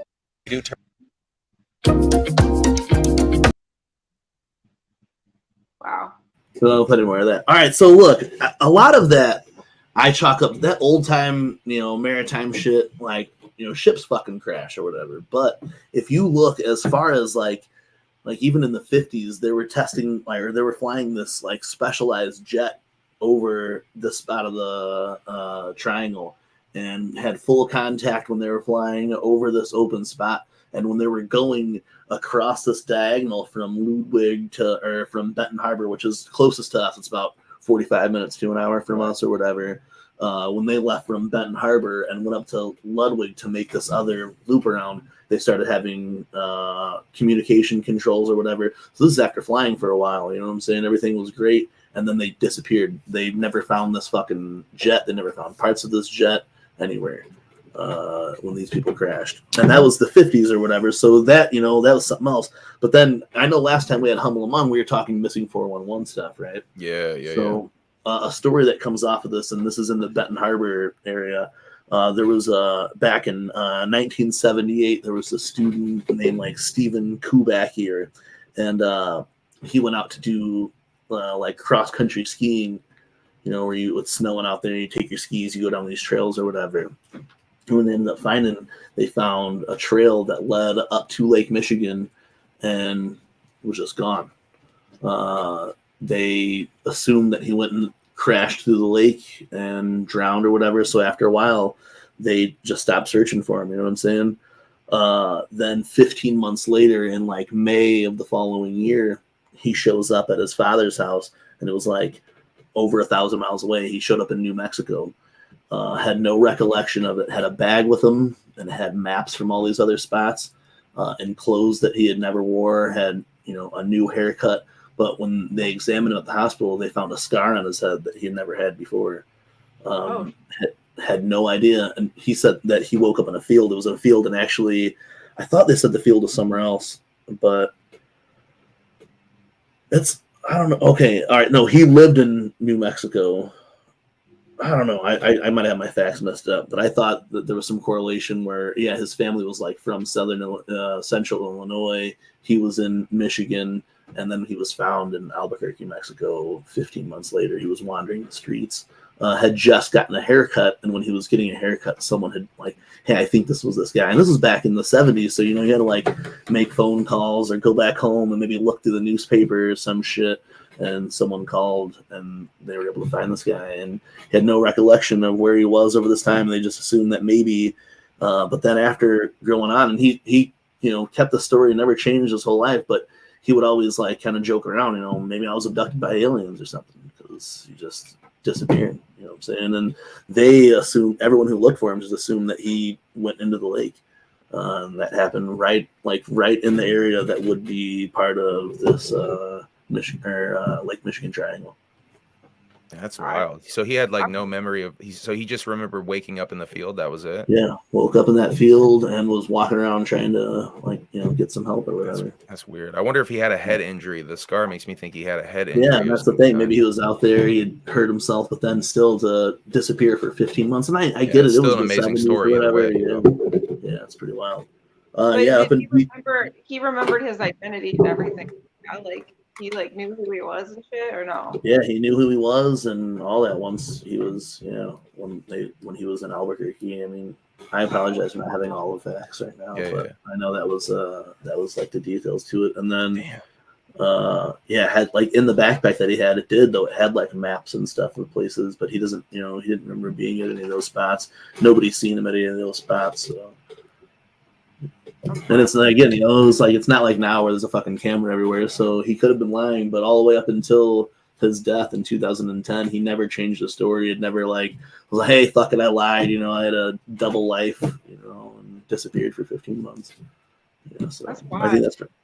Yeah, that's Lake Michigan's huge, and like you were saying, just being off of that body of water of the Mississippi and stuff. I mean, bodies of water are known that's traveling energy. That water is never the same. That water always changes, and some of that water is always the same and has been there forever. Like in Lake Michigan, like whatever they've used Lake Michigan for forever. You know what I'm saying? Since there was people, they've been using since Lake Michigan's been what it is, they've been using it for something. You know what I'm saying? So the energies that come off that, and the energies that come off of flowing water, like you were saying about the Mississippi. I mean, I feel like they're all kind of connected. I love water. I love being on the water. Right. Me and Jiggy, one of our early Weekly Wicked Web shows, Jiggy and I told a story of our friend's boat or his kayak sinking in Lake Michigan and us having to be in like survival mode in a storm to get us all out of the lake. It's pretty dope. Look that back. Old school episodes of Weekly Wicked Web show. It's titled "We Almost Died," so it'll be easy to find, and it's super over dramatic. But we did. For real, our homeboys fucking. For real. They almost really died. Like me and Jiggy our kayaks were good, but our buddies sank. A storm was coming in. I mean, it was pretty. But you can go ahead and look back at that. You almost became a victim of the triangle yourself. That we could have been a victim of the Lake Michigan triangle. The water is scary, especially like a place Lake Michigan. All of these triangles are all like gateways to each other, because there's the Alaskan Triangle, there's a Bermuda Triangle. Absolutely, and in these spots, these are a lot of undiscovered spots, like triangle. Completely. There's a Bennington Triangle in Vermont. Actually, we filmed a music video out there in the woods. The Bennington Triangle. Maybe these are some type of magnetic points that. That's what I was gonna say. Some type of energetic field that. Another thing I would think for like UFOs and alien encounters for me, what I would think a convenience of a body of water would be that there is less people, but it's still a good observation point. They could be high up and observe things, but not be directly in human sight. So there's definitely a connection with UFOs and water too. They're quite often seen above water or going into water. So it's not Lake Michigan, but right after the Supa gathering, I left. I came home. I slept for 6 hours, and I drove up to the UP. Took the fam on a trip up to the UP, which is the upper peninsula of Michigan. They just call it the UP. It's like fucking slang for it.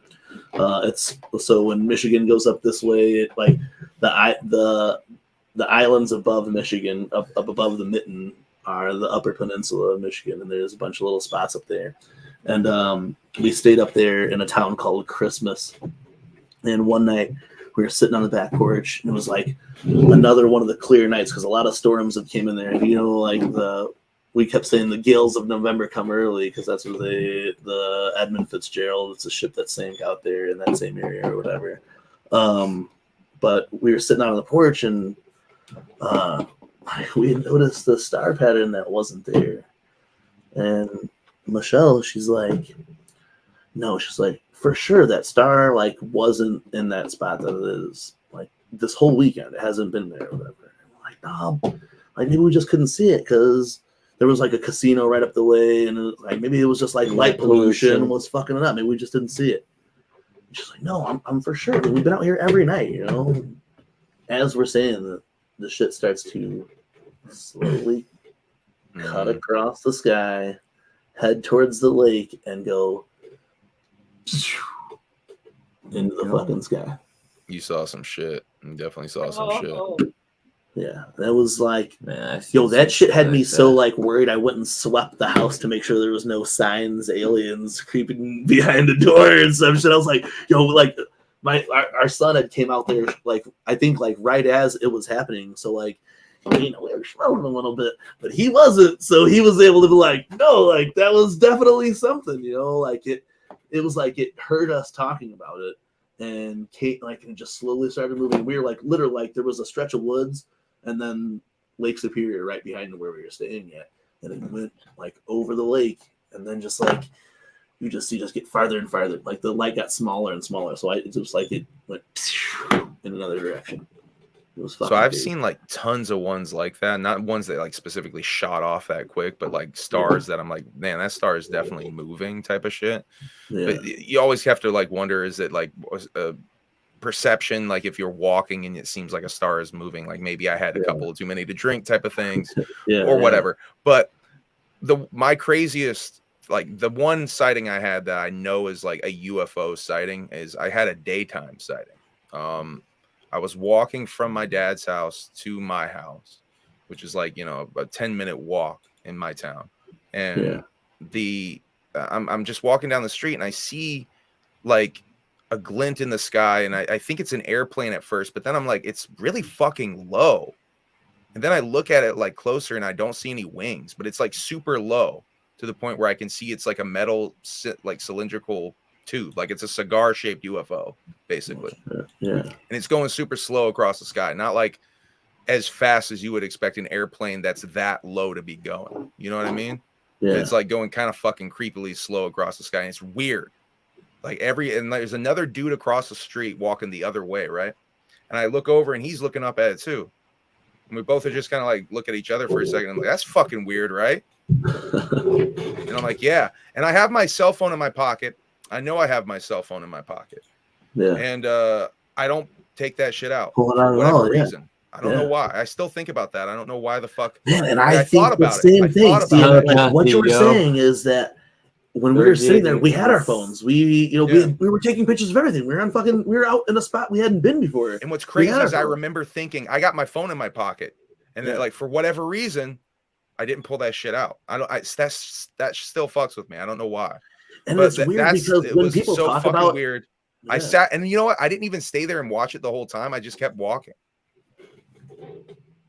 It was I don't know. I think about that shit though. When people do talk about having experiences like that, it's like they do think that like they're like almost like grabbing their phones wiped from their mind, you know? Yeah. Where you're like, you know that it's there and you know that you should be taking this footage, but for whatever reason you're like, oh, I'm just like maybe it wants you to not do not that grab for it, whatever reason. Like it's shooting that message into your brain somehow. How you were talking about go ahead. Well, similar to how you guys thought, well, that's weird. That star wasn't there, and then it reacted to that. Exactly. You know what I mean?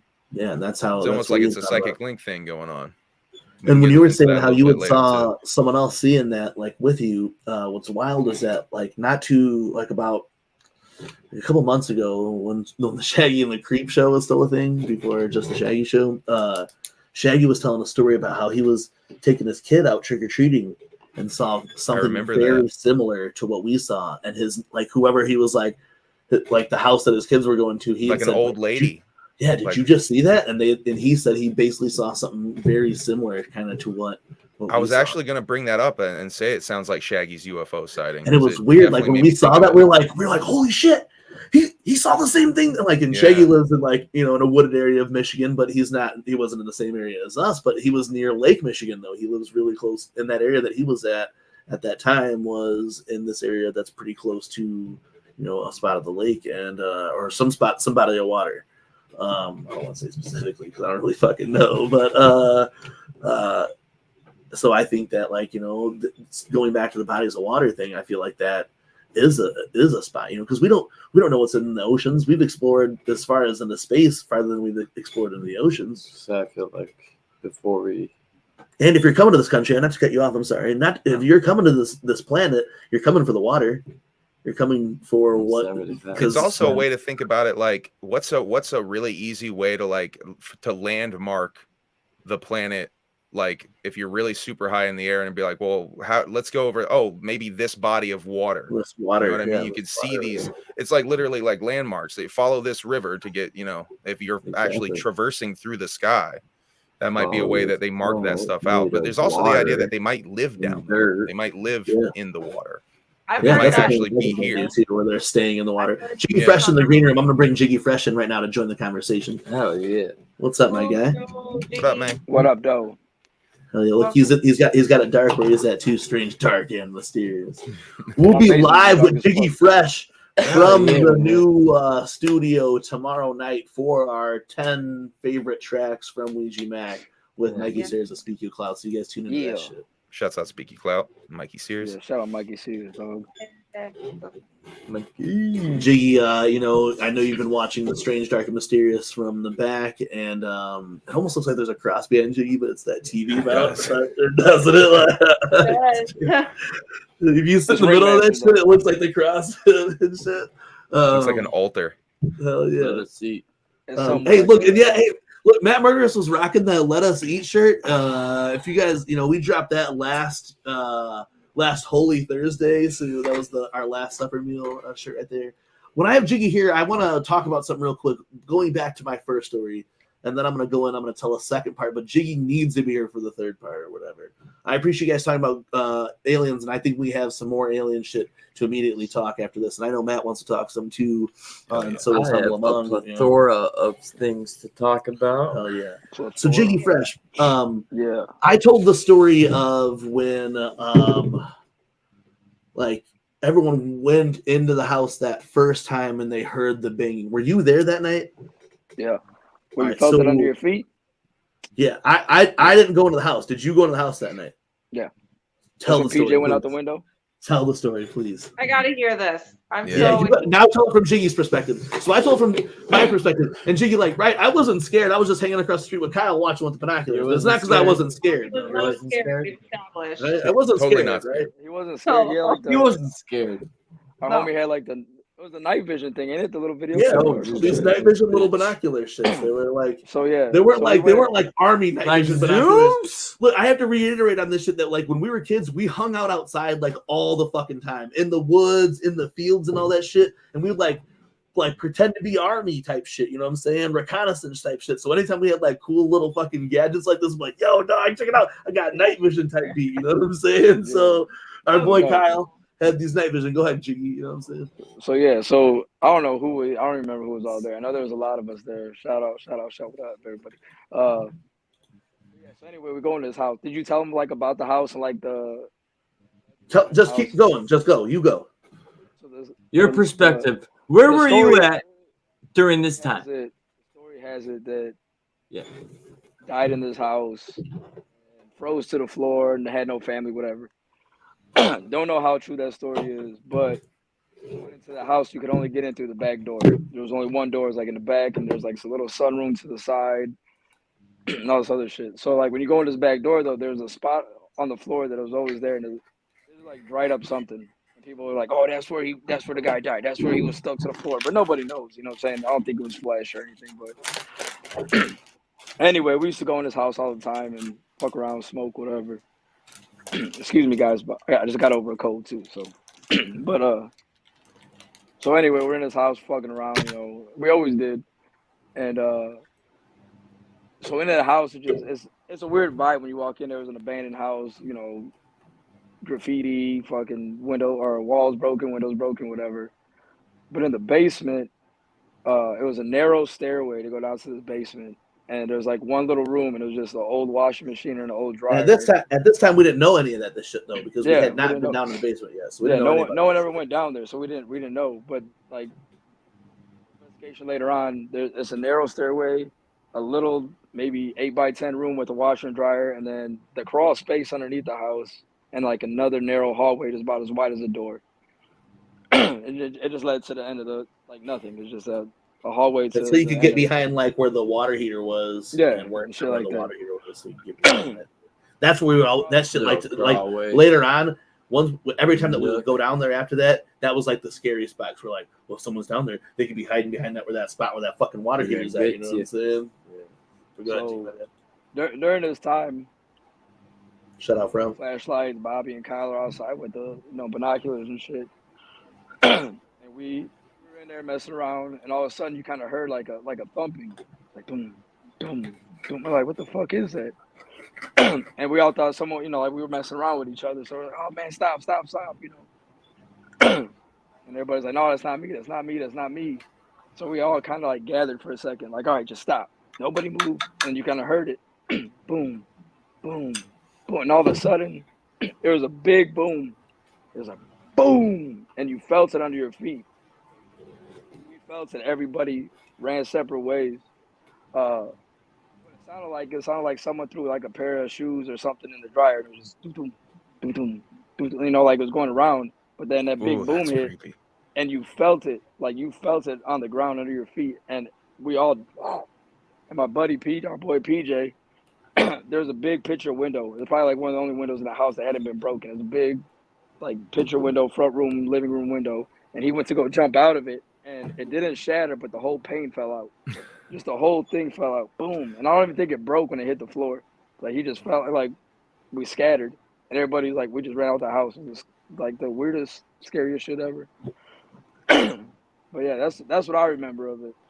Hell yeah! So I mean, I basically told you guys that same shit, right? I mean, like, now Jiggy was there. They didn't even make it down the stairs, so that's the thing. Then they didn't even make it down the stairs. That time. You said it felt like it was coming from underneath you, though. You felt it in the floor. At first you didn't feel nothing. You just heard that it sounded like I said, like a pair of shoes or something, like something hard in the dryer, and you just heard it going around like dum dum dum dum dum dum, and like what the fuck? And we thought one of us, so we all kind of stood there like in a huddle, like don't move, everybody stop, and then you kept hearing it, and it was like not as like fast, but then it got a little dum dum dum dum, and then it was just like a boom, and you felt it, and it was like holy shit! That is so creepy. And then, when PJ hit that window, that was the weirdest shit. Cause like we thought maybe he'd bounce off, or because PJ's was a skinny ass kid, you know what I'm saying? So either he was gonna hit it and bounce off, or it was gonna shatter. But the whole pane, like it didn't break. The whole thing just came out. But I think that says a lot then too, that this motherfucker was gonna run through a broken window or an open, like an unbroken window, a full glass pane, like a cartoon character. Yeah, he like was going to find a way out there. And this motherfucker lived across the street, like catty corner from this motherfucker. So right behind the school. What did your brain like logically think of the boom? Like how would you describe it if it was something physical, something like a fucking like thunder, like a sonic like thunder. The house was abandoned. There was no water running in any of the There's no water, nothing. The house has been abandoned forever, but I mean water knocking is a thing, but this was like been like real close to like where a thunderstorm's at, and you can feel the house shake, or you can feel the ground hit, like when it's boom, it's real loud. That's what it felt like. But you can feel it. You can feel it under your feet, and you can hear that constant knocking, and all of a sudden, it wasn't like cold. It was like fall time. I don't know, but it was and like any a other weird. time you guys chilled in the house, this never happened. Any other like time? All right, so the story that I'm going to tell, I'm going to go in right time after it, right? All right, so I'm going to go right after a Jiggy story. Like I said, we kind of avoided the house a little bit after that because we were, like something definitely happened. And I can't recall any other time going back in there, but I can remember the specific time, right? So sometime after that, there was a school that was like really close to it. It was an elementary school that we went to. At that time they were doing like a fun fair. So it was like around this time of year, April, March, April type shit, where they would like have these little event at the school. You'd go to it, you'd play these fucking carnival games or whatever and all that other shit. You know what I'm saying? And I ended up going to that, and leaving that, we left with a bunch of people from the thing. We're like, yo, let's go to the haunted house. Shimokable, you know what I'm saying? And like maybe see some ghost type shit. And I was telling them about some of the stuff that happened. And I'm there with a couple of the regular friends, right? And I was saying earlier, the guy was a hermit. And we knew that because like there was like jarred old like fruits and vegetables, right? Jiggy in like this Yeah. area of it, you know what I'm saying? Like in The little Mason kitchen. Yeah. So we were chilling there, and down in the like, so it was like a small little hallway. There was a bathroom across from the stretch that went into the basement. So we were standing there. We were throwing these mason jars down the basement. And every once in a while, they would hit the stairs, and they'd roll, and they'd hit the little landing that was down there, and they would break. Or you'd whip them hard enough, and it would smack into this wall down there and end up breaking. So we're doing that. We're laughing. We're having a fucking good old time, right? I have to say this because it's important, I guess, to the story. At the fun fair, I had won one of those inflatable baseball bats. You know, like you like blow it up with air and just like shaped like a baseball bat. I had one of those. And I was really fucking happy that I won it, and I was smacking all my fucking friends around with it, and they probably hated that I won it, but I won this shit, and I was like super stoked about winning this shit. So we're in there, and we're fucking throwing these fucking jars or whatever, and then finally, bro, the fucking shout out Yakum on the muffin chat. Shout out Matt Wayne though too, Doug, in the chat. Let's link up with Matt Wayne. Everybody up in this chat. All right, so we love you. We're throwing these fucking jars, bro, and I remember my boy Wayne Claypool, or it might have been Mikey Meitzler, throws the jar, and like, you know, like I said, sometimes it would bounce, sometimes it would hit, and sometimes it would like you know, you'd throw it and hit the wall or whatever. But this shit it was like it just stopped. And then you heard, and then you heard the banging again. Vroom, vroom, vroom. All of us fucking ran. I was so scared I left my fucking prized possession, my inflatable baseball bat, inside this fucking haunted house. We fucking dipped out of that bitch. Like it was like something.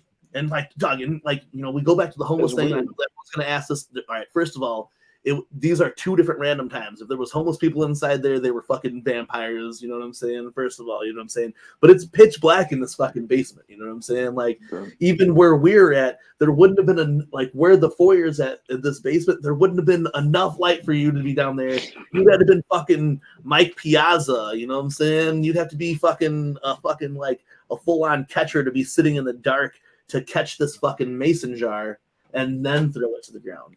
This fucking mason jar was like, there was 4 seconds before this mason jar then broke onto the ground. And then whoom, whoom, whoom. And like Jiggy did say eventually, you know, we did see that there's a washer and dryer down there. And he keeps saying that it sounded like a fucking, like a shoe when you go to put your shoe in the washer and dryer. There's no power in this house. There's no way. And even if like someone would have been down there kicking this washer and dryer, it didn't, like, you wouldn't have felt it.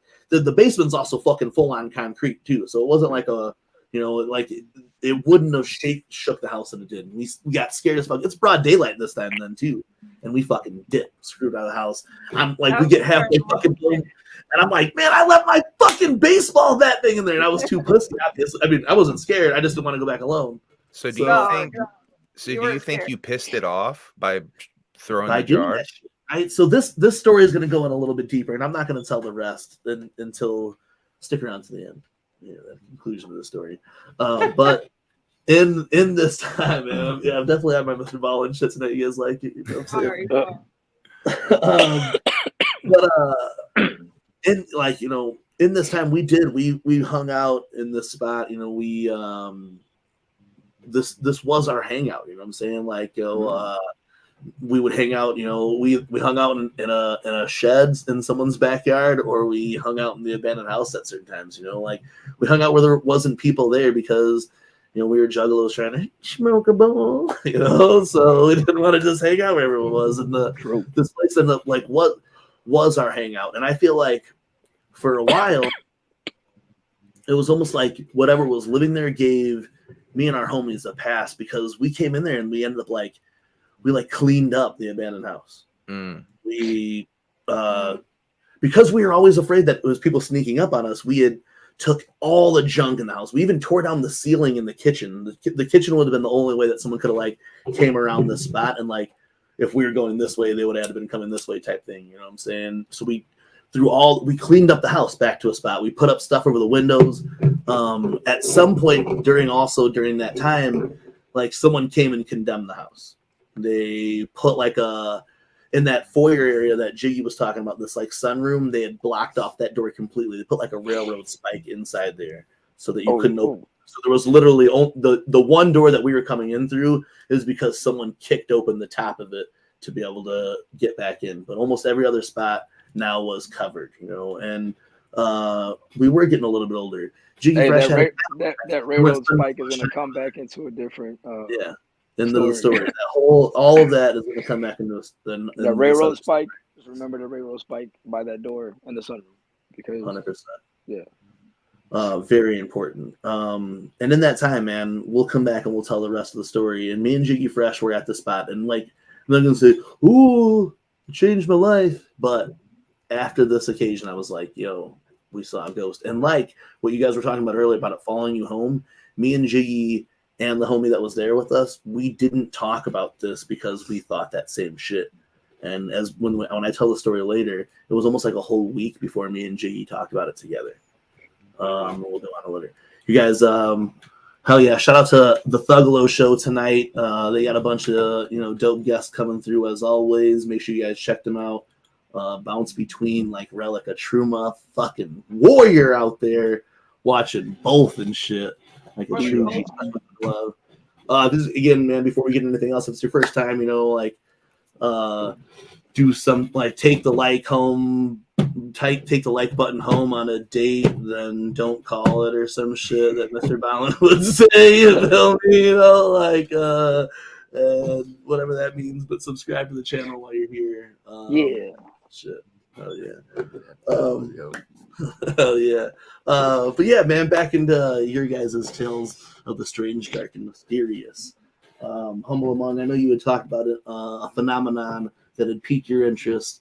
And we'd like to hear a lot about that. I wanted to talk a little bit about the aerial school incident. If y'all aren't familiar with it, it's like one of my favorite UFO cases. It's basically, let's see, September 16th in 1994 in Zimbabwe.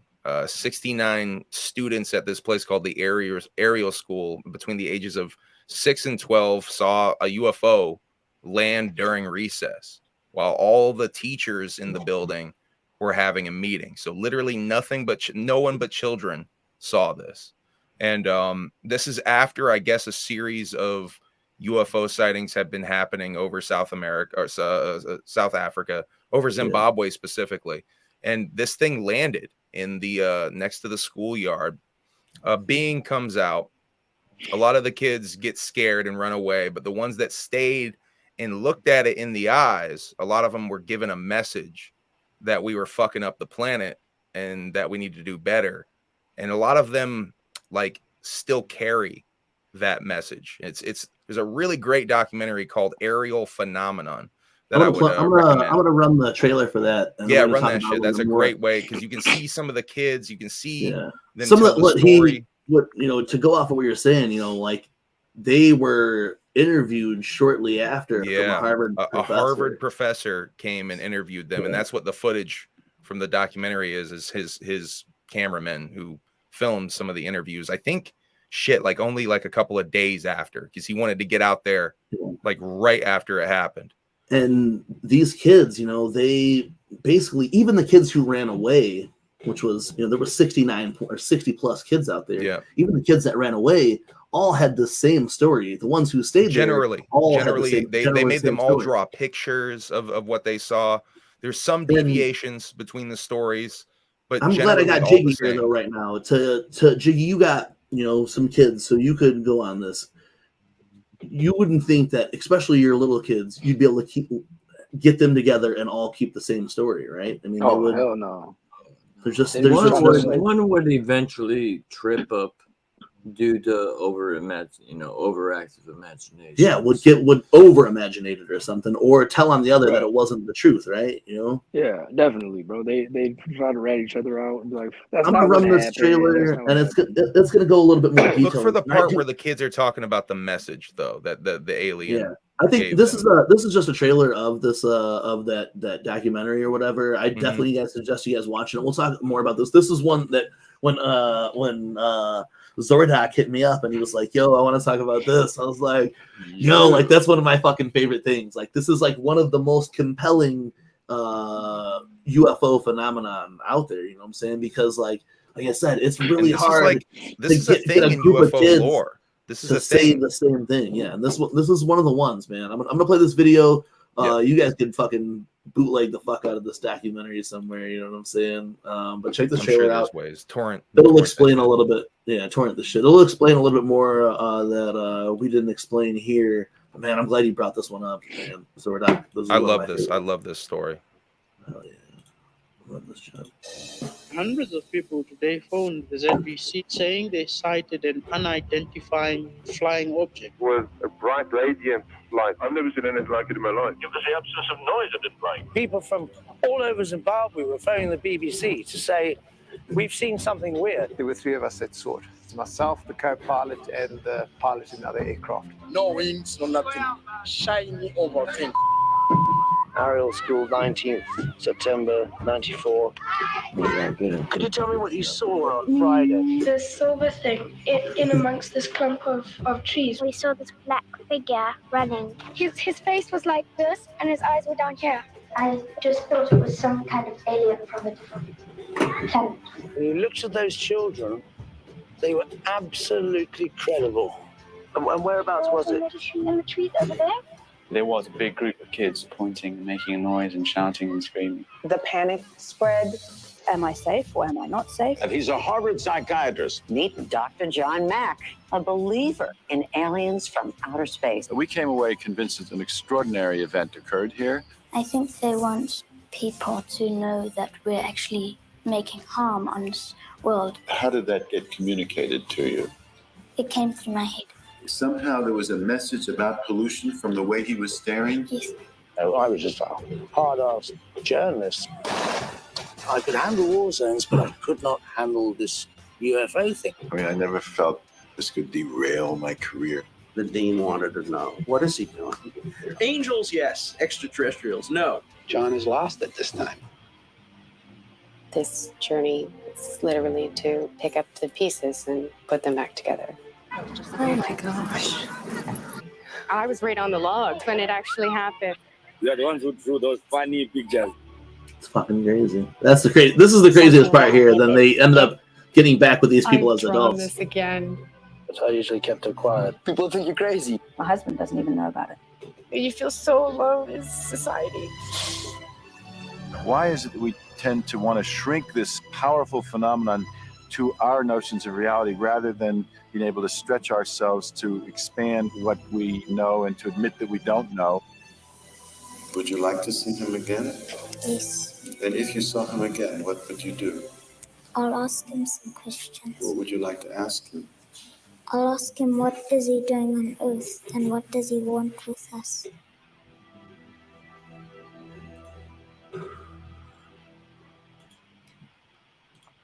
Yeah, yo. So it's just crazy, right? That's wild. Your bottom line is. So the thing. I'm sorry, Bridget. No, I was just saying something that sticks out in my mind about that is telekinesis. You know, a lot of stories of alien encounters talk about telekinesis, and the fact that humans actually have that ability, it's just not as developed in us as it probably, maybe will someday as we evolve. Yeah. But that's something that is like a kid isn't going to be able to just come up with the notion of telekinesis out of nowhere. It's just, that's powerful in my opinion. And keep the lie forever. And this was it was in Zimbabwe or whatever, but these kids were like affluent, you know what I'm saying? They weren't from like poor families or anything like that. Most of these, like, some of these kids are artists and shit now, like they and still are sticking with the same story. So like they're not using it to like get money and shit now or get attention and stuff now. And in fact, too, a big part of the documentary is how this story specifically destroyed not only John Mack's career, the Harvard professor of psychiatry that you saw talking, but also destroyed that journalist from the BBC. It destroyed his career talking about even covering this subject. A lot of people are like, I think that you can make some money off of this or whatever, and that's the reason people get it. It destroys careers if you're like a serious scientist. Yeah, because or you anything basically like that. become like even like with Graham Hancock now they they treat him that way. It's that like once you Starting to go change outside, though, a little bit. It's starting to change. yeah, hopefully it will. If you guys are you guys familiar with that story at all, or ever hearing that before? That's the first time I've ever heard of it. There's another. There's actually another time in the 60s, I believe, that a UFO landed at a school in Australia, New Zealand. That's also a very similar incident where it's almost the same story, honestly. Yeah, and I think there's another one somewhere in like South America. I'm sorry, where like a police officer I think had came across something similar and then died of radiation poisoning. Oh yeah, some of those Brazilian UFO stories are crazy. Heavily radiated, apparently, whatever is going on in Brazil with the UFOs. UAP, and the way that they describe, so I just recently watched that latest Missing 411, the UFO connection, and there's I an have old not man seen there. that one. I want to see that one real bad. It's, I have it's not pretty seen good, that man. one. And this guy talks about it, and he describes like them being in like this all black, almost like this suit because our radiation is killing them. And I was like, man, that's what these fucking kids said too, that it was in this type of all black suit. These kids, when they talk about it, it didn't go as much detail, but they said they saw two of them, and one of them was like doing work, like, I don't know, like maybe scooping up soil or planting something. And then the other one like approached them halfway through this field, and that's the one that like spoke to them through its mind and projected this image on them. And even some of the kids who were there then, when they got that image, they ran away scared, crying because they had saw this fucking, dystopian environmental depression. Yeah, and then for them to even come forward now, like, you just, that shit, like, you were saying, it ruins lives to, well, now you're just a weirdo who believes in this, and these people are willing to do that. And it even goes back to that demon house thing that, like, these people that come on and say that they saw fucking ghosts, you know what I'm saying? There's like, are they going to be able to ride that for the rest of their life and make money off it? No, they're going to be a fucking kook or some shit, Crazy. Yeah, makes you wonder if they go into different type of species of aliens, rather let's do it. Greys, Anunnaki. Yeah, the Greys. That one sounds like more of the Greys. Would that be more of the Greys than what these kids describe? Yeah, I mean, them use of telepathy. Yeah. And how they were describing them with the big heads, eyes, mid-ish. I actually think that the kids, a lot of them described a black suit, similar to what you were saying, Bobby, with the and that also makes me wonder. Yeah, that also makes me wonder black suit. So that's why I was referring if back they're to confusing that with Men in Black. Oh, the Men in Black coming? Yeah, I'm surprised they never. I don't know. I don't know if they ever heard of anything. The real Men in Black is some fucking shit too. I don't know how familiar you guys are with some of those stories. That shit's fucking crazy. Well, how it's like lies on top of lies that turn into truth that are actually really lies, but lies are actually really truth, and it's actually really confusing how it involves doll. What's that? And the legend of Men in Black and how it was created. Yeah. There's some really weird stories about the Men in Black, like drawing lipstick on their face, and you realize, oh shit, they don't got no fucking lips at all, and some really weird no eyelashes, trying really hard to be human or some shit. No eyelashes. Some say that their eyes glow.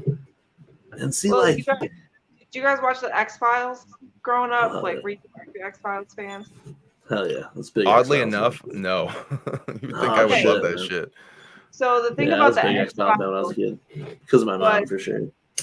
Yeah, the X-Files often, and even in the newer ones, you guys should watch those if you haven't.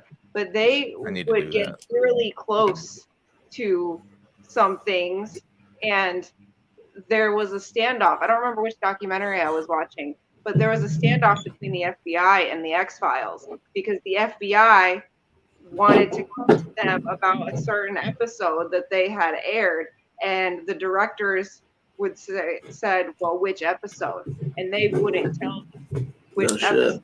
Like they were too spot on what they were talking about? Yeah, like they wouldn't give the information. The FBI wouldn't budge on telling them which episode. So it ended up coming at a standstill. Yeah, Illegal is an X-Files fan. I know that. So Yo, back in the day, and then that last run that they did, that was still dope as fuck though too. But like when I want to throw on some like fucking just throw some shit on, I throw on those old school X-Files. Like I grew up on that shit. That was like I remember like talking to my first grade teacher about X-Files and shit. I was like, yeah, oh, and whoever the shout out Miss Krabbenhoff. is on some real That's shit. Vince Gilligan, the same guy who created Breaking Bad, created X-Files. Okay, so yeah, no, that's who they were talking about. Yeah, so I highly recommend Humble. You go back and maybe watch some of those seasons. Yeah, I really need to, honestly. It's so weird. You'd think I would have been eating that up as a kid. I just never.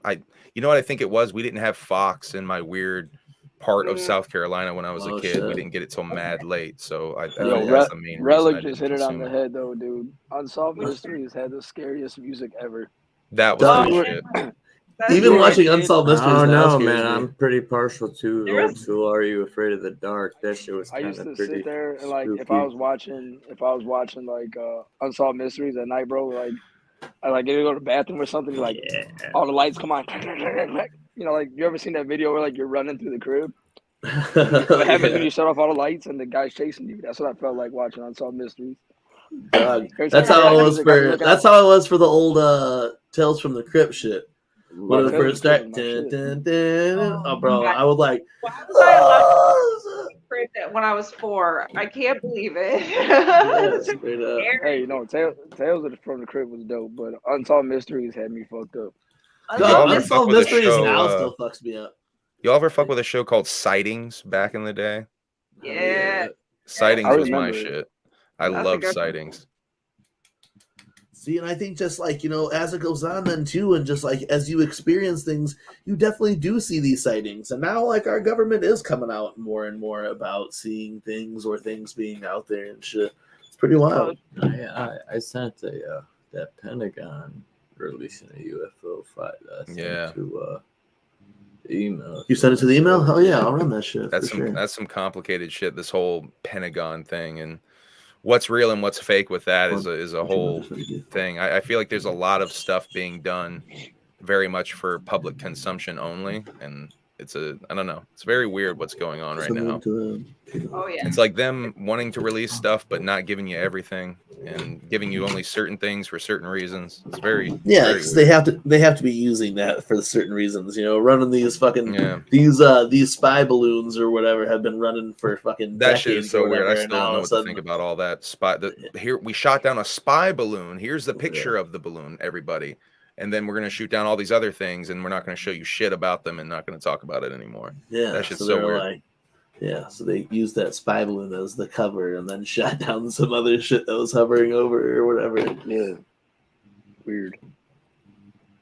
Have you Shouts guys out to ever Rizal. He like lived out there where they shot one of them down. Oh really? Yeah, he said there was definitely some weird shit going on with like recovering it and some weird shit going on. Yes, yeah, bad, man. You guys never seen UFOs at the Gathering? No. The one time that I thought I saw a UFO at the Gathering, I was like, "Yo, it's a UFO!" It was one of those fucking lanterns.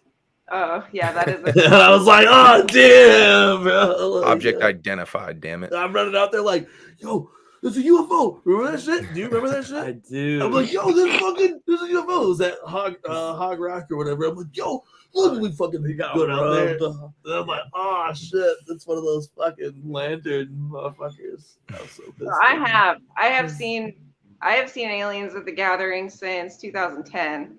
Oh shit. Yeah, the first time was at Cave and Rock, at Hog Rock, and remember how like you would the line for the cars to get in. There was like a big like hill, and then it would go down. We were chilling the first time it happened was 2010. We were chilling on the hill the night before, waiting to get in, and everybody's just kicking it. And I looked over, and you could see. If you guys are familiar with triangle ships, it's basically like 3 stars in the shape of a triangle, like perfect stars. And then in the center, it's almost like pitch black. It's almost like too dark against the night sky. And it's going to be between, this triangle. And I saw 3 of them, 1, 2, 3. And they were hovering right above, you could see main stage. You remember how you could like kind of look over and see the main stage from there? It was like we're hovering over the main stage area, and they were just there all night. And I remember asking, I asked my friend Kay, I asked Gio, I asked all the homies, I'm like, do you guys see this? And they're all like, yes. And like everybody that we were like hanging with and talking to, we were just like watching these triangle ships over, and we were just like, wow, kind of blown away, you know. And holy shit. That's one instance, and I don't remember them being there after the first night. But since then, I'm sorry. Let me add on to your story though, and not to cut you off, but you know that area is mined heavily for like, what kind of rock is it? That is it? Yeah, so that would like kind of go into a lot of the stuff that we're talking about, why things would visit this area. But I know they mine that cave and rock area heavily for beautiful rocks down there. I have cave and rock fluorite. Fan of it. And yeah, dude, it's wilderness, just complete. And imagine the spectacle. If I was an alien, I'd want to come check it out. You know what I mean? Like, and it's right off of the Ohio River, which is probably only like, you know, a couple miles down the road from there.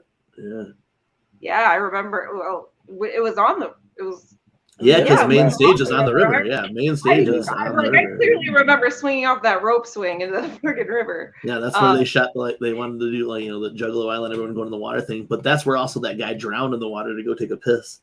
That's true.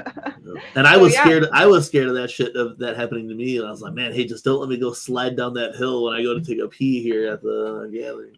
I can't believe I swam in that river. That was gross. What was I doing? Yeah, I mean, at least the water was running. You know, it was flowing. Yeah, the pee, anytime that I peed into it was long gone before you swam into it. You know what I'm saying? Fair enough. But so you had multiple experiences there, though, or were they at other gatherings also? Both. 20th annual, I saw UFOs above the ICP set, for sure. And again, I don't blame them, because what a night that was, what a show that was. I mean, do you guys remember 20th annual? Yeah, 20th annual in Indiana. Yep, that was the one in Indiana. Yeah, and so fucking great. I mean, our friend had just passed away the year before. It was our first gathering without him, you know, and he was a very big alien believer, and so it all just kind of came, just coordinated, and maybe it was just in my head, but I clearly remember and stuff. And it's also like, I feel like I was sober that year, but I felt like I was tripping during that kind of thing. Like it was really intense. And then I was telling, I told somebody about an experience that I had at the 2014 gathering, and I would love to get into that if you wouldn't mind. I absolutely want to hear it for sure.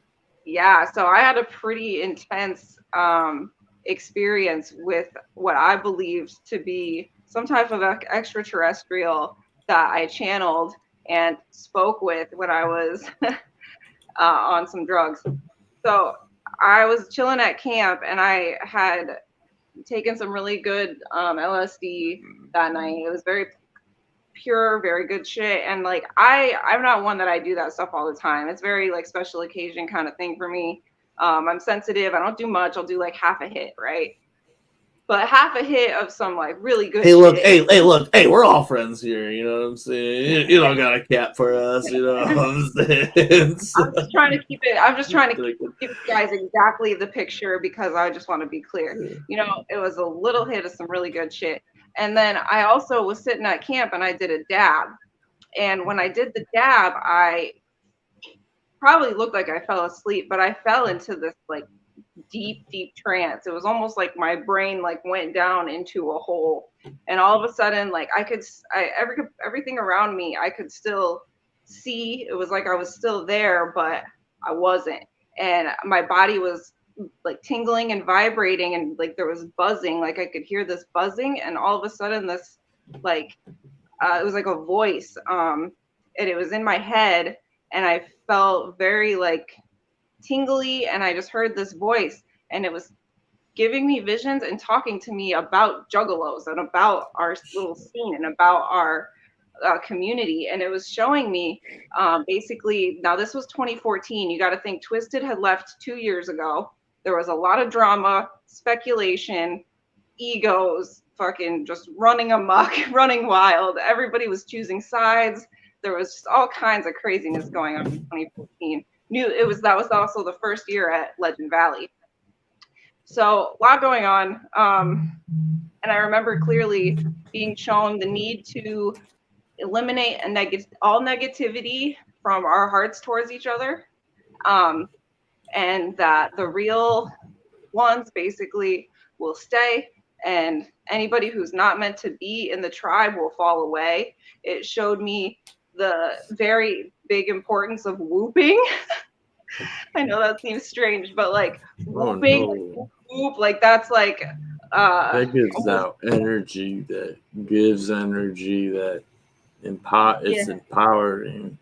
It is. It's almost like a tribal calling or of some sort. That's very important. It showed me to like release egos, release the need to beef with each other and fight, and you know who's better than who. And it kept saying this one phrase to me, and it will stick with me forever. It kept saying, "You must create the scene amongst yourselves.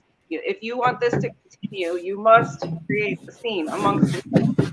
And like, it was so powerful. I remember I came to maybe 5 minutes later, but it felt like an eternity, and I was just like exploding. Like I had to tell somebody. I called my friend crying. Like I was trying to tell my homies, and they probably, like, a lot of them were like, Colin is tripping balls. Colin's out of her mind. But I'm like, no, you guys, like, this fucking happened, you know? And I still to this day remember it so clearly. And Sarah, I'm glad that you're glad that I'm telling this story. That's illegal. I actually called crying over the message. Can she believe me? You know, because she's on my level too. She was like, damn. No, that's some straight fucking carnival shit right there. I love that story. You know what I like about that story is the saying that she remembers, that we need to create it amongst ourselves to keep it going. And look how much shit has happened. I mean, look at what has transpired over the past like 9 years. TMMU, like all the podcasts, all the like, you know, social media shit exploded a lot more. We're doing shit. You're doing shit. Humble's doing shit. Think about how much Juggalesque stuff or just the Humble Among stuff. I mean, we really like, and we say it here a lot, that creating amongst yourself is how we sustain the Juggalo community. And, you know, you guys are all like, you know, part of that. And that's so fucking badass. To hear that then and have that in you then is really cool. And that's a really awesome story. Well, like this right here is that, bro. This four squares right here is that right now. You know what I'm saying? Because like everybody's here doing something separate in the community that brought it all together, and that's crazy. And here we're all together because of that same shit. You know what I'm saying? Like we all know each other because of that, and we are all here because of that. That's super fucking powerful. That's all the old shit. That is still the strange, and I can't wait to smoke mad ass blunts with you guys at gathering. some of those new Violent J Magic blunts. Those too. Hey, meet us on the hill. Wait for that junk. The hill day 4. Day 4 hill. End of the day. So if we don't see you guys the whole gathering, at least say goodbye to us on the hill day 4. Oh, we're gonna see each other for sure. Oh, we're gonna run into each other a lot more this time. So we stay on the hill, but like we've been on the same spot of the hill with Saw where he sets up shop at like the last couple of years. So we'll try to get right in.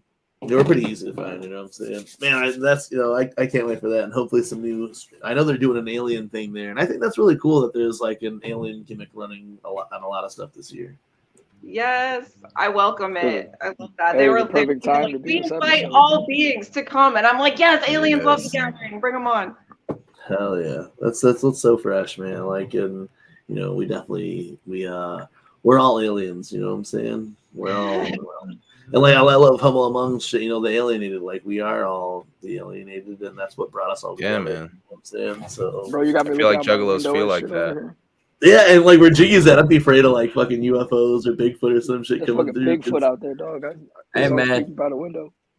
We've seen Bigfoot, man. Yeah, hey, all right. So this is a sub story before we get into some shit. You want to tell it, or you want me to tell it, man? I mean, This was during the JCW wrestling, the little circuits they were doing. Yeah, they were doing like that every other week or whatever at this place called the Modern Exchange, and like right outside of Michigan. I want to say this was like the pay-per-view after Up in Smoke. So what was that? Pony Down? The lights out, or the Pony Down. One of them. One of those. Yeah. No, Doc. This was the 421 because we Was did an it? interview with. Yeah. Okay. So I already done fucking story up. It's all good. This is, but okay. It was Up in Smoke, JCW Up in Smoke, and we interviewed the weed man, and Dog. So we got him stoned, and because of that, he lost his title against our Colt Cabana, bad, bro. It was but, our fault. We smoked lavender kush with him. He went to sleep after that shit. Yeah, and lost he that shit. God. That was some really fresh shit, man. Like I said, I don't mean to cut Matt Murderous off. I'm gonna get to the part driving. All right, so it was on the way back. I normally would drive out to these things and drive home from these things, but we had extra people with us this time, so I was like, cool. I don't have to drive for this shit. Matt Murderous never really had to drive. He would like sometimes provide a vehicle and just never have to drive because he wouldn't have to drive, right? So Matt Murderous is sitting front passenger and I'm sitting back passenger. But at this time, I'm like, on my sesh where I'm getting everything ready for everyone as we're still smoking on the way through. And we're going through a spot, Warren Dunes. Is that what it is? I want to say it was Warren. Yeah, Warren so there's a spot in down there. Michigan called Warren Dunes. It's it's not a national park; it's a state park. And ahead of us, in the van that we're in, it's a giant fucking window. And then ahead of us, you could see where like a deer had gotten hit by a semi, so it splattered all over the fucking the highway or whatever, right? So I'm sitting in the back seat and I'm looking to see where that fucking deer carcass is. You know what I'm saying? Like if I was driving, so I didn't run over this deer carcass. I'm trying to see where it's at. But because I'm in the back seat, I'm able to follow and actually see where this deer carcass is at. And right over to the side of the road, it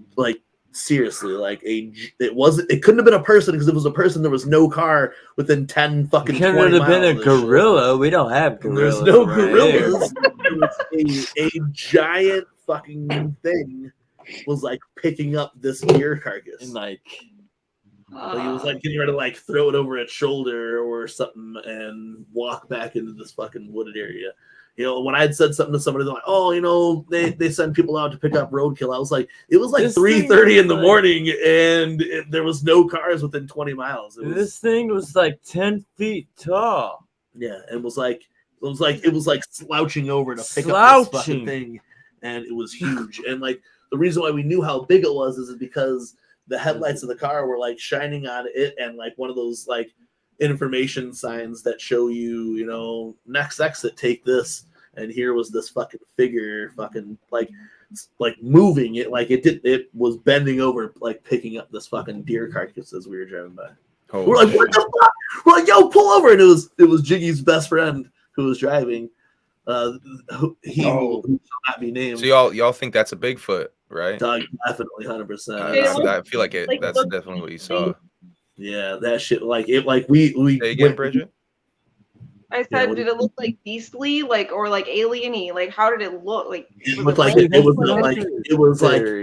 was all we could really say. It was like a figure, like moving, slug, like a big figure. Like I said, it had to been between 8 and 11 foot tall, and then was slouching over and was still giant. You know what I'm saying? Whoa. Did you see fur?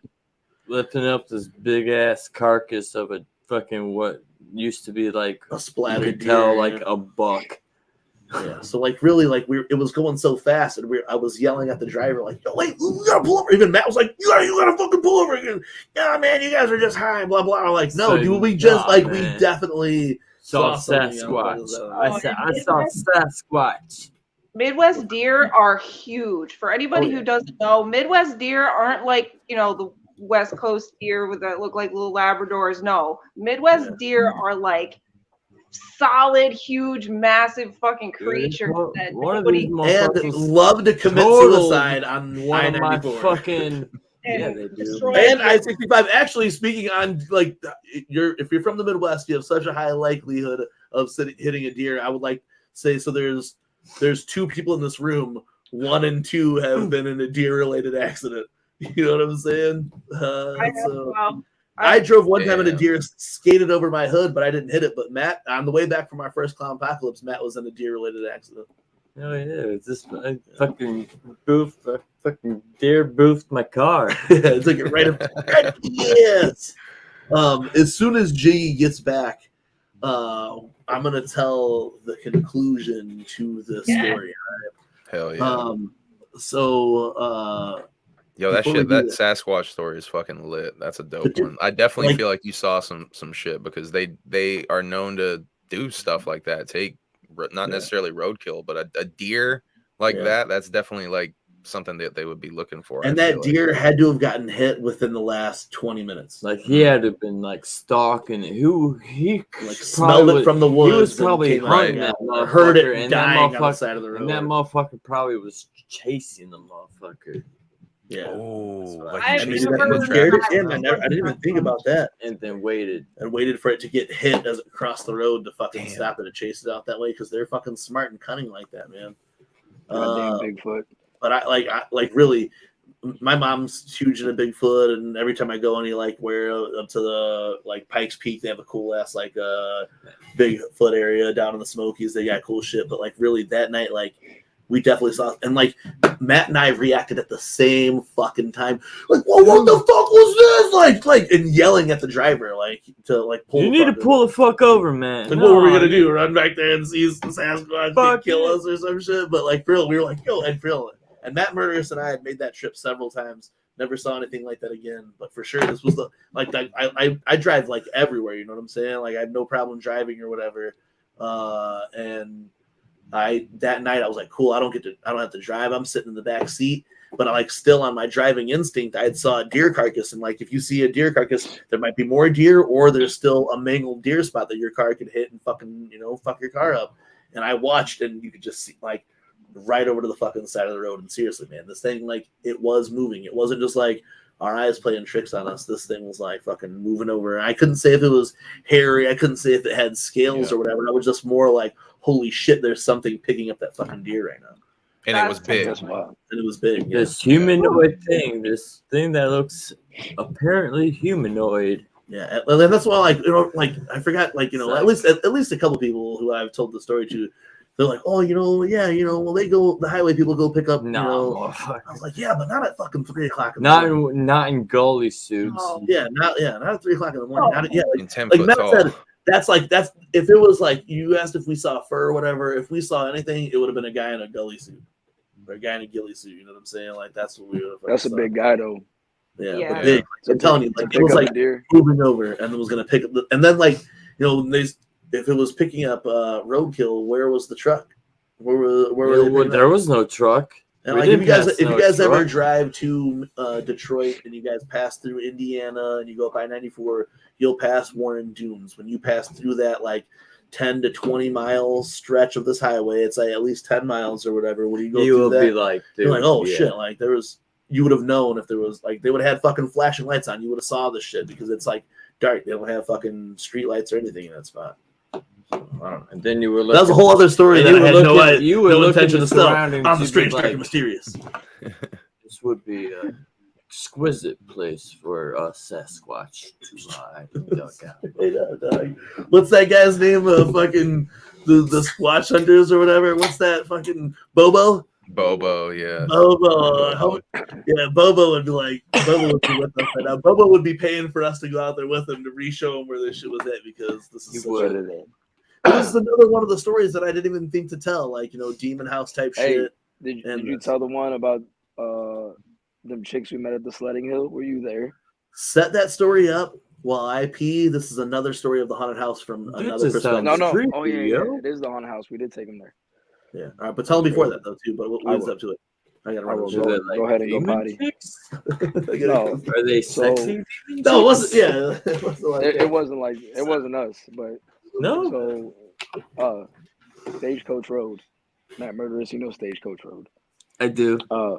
So you know that big hill that overlooks like that dip.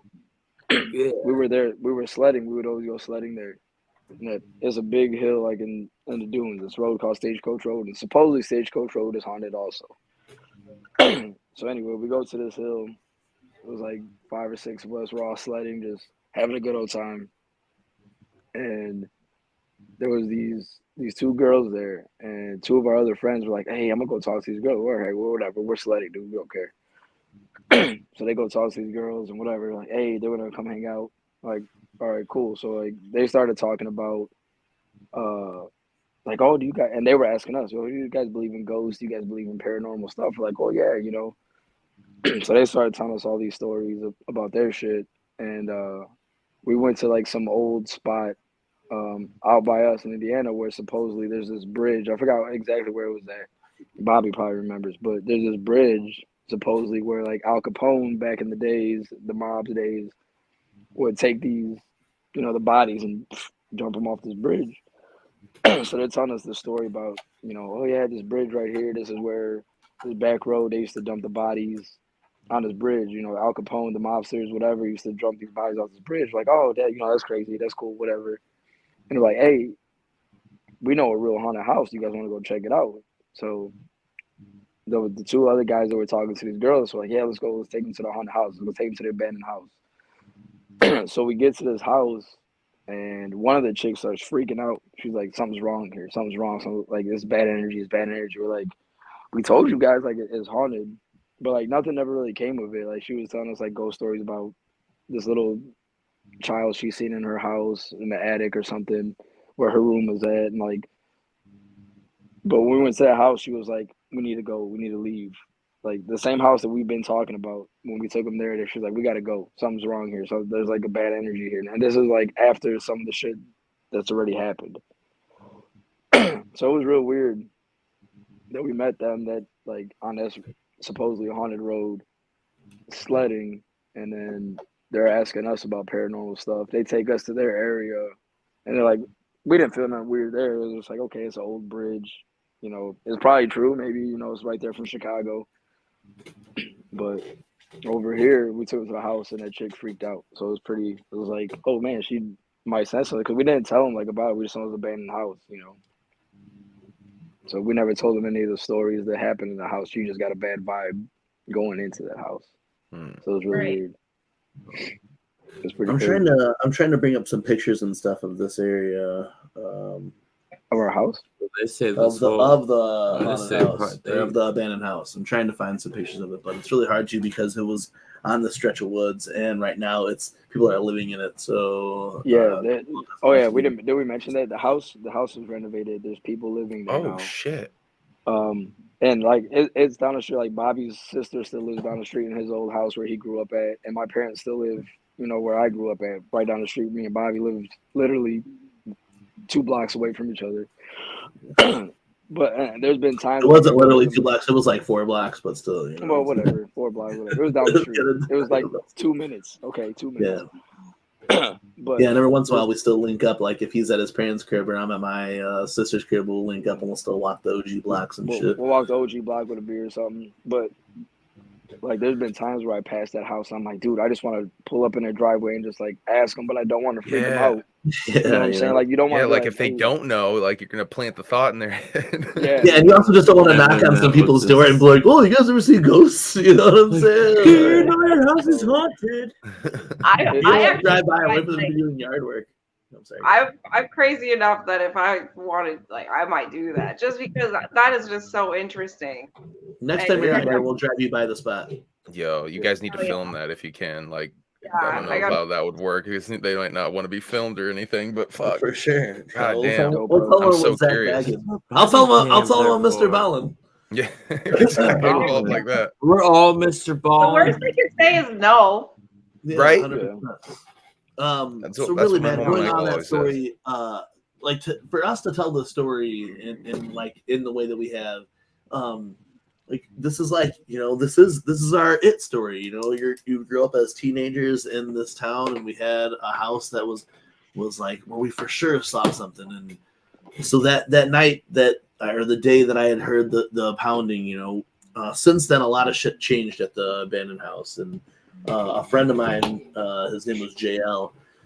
Me and Jiggy used to hang out with him and shit. And he he renovated the abandoned house. You know what I'm saying? Like, we made it like chillable, you know. And there was tables, chairs, candles. Hell yeah, we got like tea light candles, and there was candles in there. And this house had this built-in like bookshelf, so we had tea light candles on this bookshelf. We had a nice little table. And one day, and like really, like this is where you kind of have to get a little descriptive. All right, so it was one of those like August. Remember the railroad spike thing that we talked about earlier?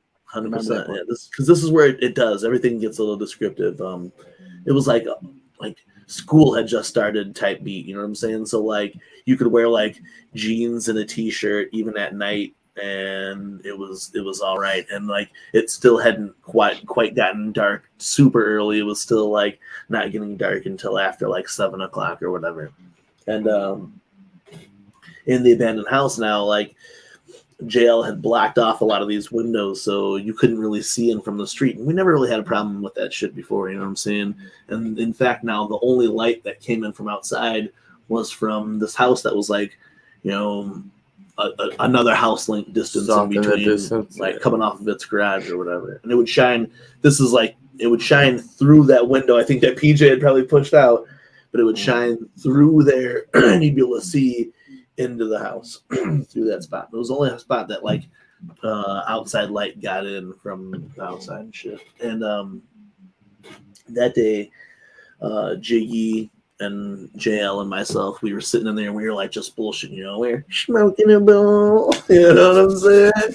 Yeah, and we were chilling, you know, like this is back in the day, like, you know, just before cell phones popped. So we didn't we weren't able to listen to music off our phones or whatever. We weren't able to like, you know, do anything like that. We were lighting candles for our light, and we were smoking some bongs, and we were sitting in there. And in the living room of this house now, there'd been a whole sectional wall removed, so you'd be able to see right through. This way would be towards the basement and the bathroom, and then the kitchen was just impassable. And then you'd have to go along behind there through a hallway to go out that back door. Only way in now.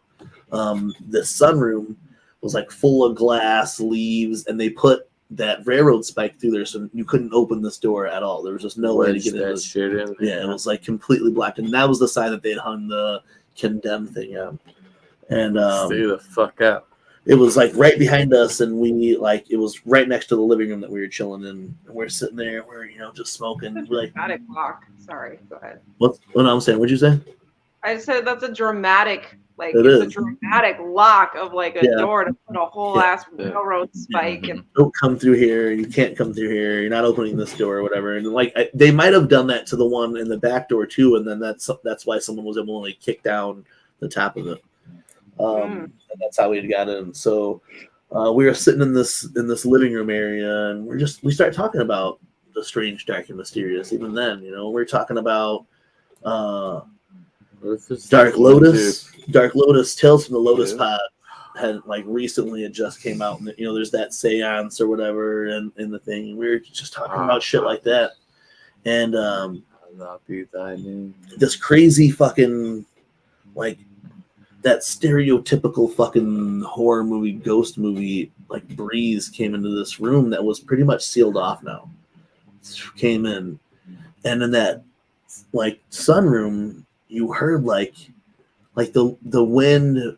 As the wind blew, there was fucking steps going over this glass. We're like, what the fuck? And when that wind came in, it blew off all of the candles on that one wall or some shit, right? All the ones that were in this fucking. The ones he was talking about, there's a bookshelf. It was like an old fireplace or a bookshelf, and we had the big 3-wick candles. Yeah. And it blew every candle off on that shelf, and we had tea light candles in front of us on this table, and none of those blew out. And that was before, we're sitting here, and then the tea light the table was closer to the windows. And then the big candles were on this side. And they all blew off, and we're like, yo, we got everything blew off on that shelf, but nothing in front of us blew. It was just everything on the shelf and next to us. All the big 3-wick candles blew out. The tea light candles stayed lit. And when we heard that, that's when we heard the, and you looked. I mean, You look right to your side, you would have seen somebody if there was there. There was nobody there, and we're like, "Yo, should we go?" And just as we're saying that, the fucking candles on our table blew out. So Jail's like, "Bet," and starts walking. And like I said, man, me and Jiggy and JL, really, we walked to our friend's house after this. We told them that we had saw something, but like we just had an experience. But me and Jiggy didn't talk about this shit for like a week after. In fact, like we went and we hung out with our homegirl Becky, and I told her my story. And when we picked up Jiggy, she made Jiggy tell her his story. We had like unadulterated type shit, you know what I'm saying? So I'm gonna go ahead and I'm gonna tell you, and Jiggy can tell you in his own words then like this, right? So we go to stand up, and JL is, you know, about 6 foot fucking tall or whatever, and he's ahead of us, and he goes, and he kind of looks, but I don't really notice it this time. I didn't like, this is just all afterthought, but he like dipped out of the fucking back door. And then I saw Jiggy kind of do the same thing, and I was like, you know, I was still kind of like fatter. I was definitely fatter than motherfuckers, you know what I'm saying? They're like, you know, so I was like, oh shit, so of course they're out. But then look, dog, I look, and right at the top of the stairs of the basement, I'm looking into the kitchen. But while I'm looking into the kitchen, there is a like full on like static outline of a man. Like, I'm just saying, man, I don't want to fucking gender anyone, you know what I'm saying? This gender, this ghost. It was a silhouette. But I saw this silhouette, this lit up, staticky silhouette of like a person standing there like this, a fucking like hat. You could see it like, you know, like a boulderish type hat, standing just like looking right at us. Menacing. Yeah. Full on, just like glowing fucking static around it. I didn't see like a face. I didn't see like the shirt that he was wearing. I didn't see the clothes that he was wearing. But like in my head, I can tell that it was a man with this boulder hat, like scowling at us, right? So they had dipped. I dipped. We run out of there. Oh my God, bro, what the fuck? Like, don't talk about it. Don't talk about it. It'll follow us. Don't talk about it. It'll follow us. And we fucking take off, and about 3 blocks away or so, our homie lived. We went over there and knocked on his door, and we all sat on the fucking porch and we smoked about it. But we didn't tell our fucking story. You know what I'm saying? We just like, yo, something fucking happened there. JL, like, you know, and JL being like the most like, I guess like skeptic of all of us, you know what I'm saying? Was like, we shouldn't even talk about this shit because it's going to follow us back home if we follow this shit. And really, our homie JL, his family did go on to have some like bad luck shortly after that. Yeah. I think, you know what I'm saying? Yeah, really bad luck. Yeah. Like horrible luck. So I wonder if maybe him not talking about it gave it its power. Maybe that's just a whole other seminar. Yeah, but Jiggy, fear, now I want fear the fear. an energy that they can, you know, follow or cling to or whatever. But that's a strong ass apparition that you saw, like a whole ass wow. Jiggy, now go on and go off of what I said then, bro. Yeah, so basically the same thing. Like once those tea candles blew out, we were like, all right, yeah, now it's time to go. Like, we got to get out of here. Like, something's up. Like, because that railroad spikes in that door, and it sounded like through that broken glass and through all those windows, it sounded like.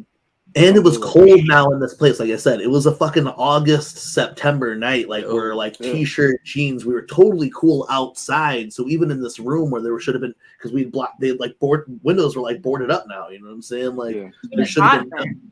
It was warm. It was like, you know, like we were totally fine. There shouldn't have been enough wind to even blow these candles out. You know what I'm saying? Like, yeah, definitely not. And especially to blow out the ones over here first before it blew out the shit that was literally right in front of us, which was way closer to that door than those other candles.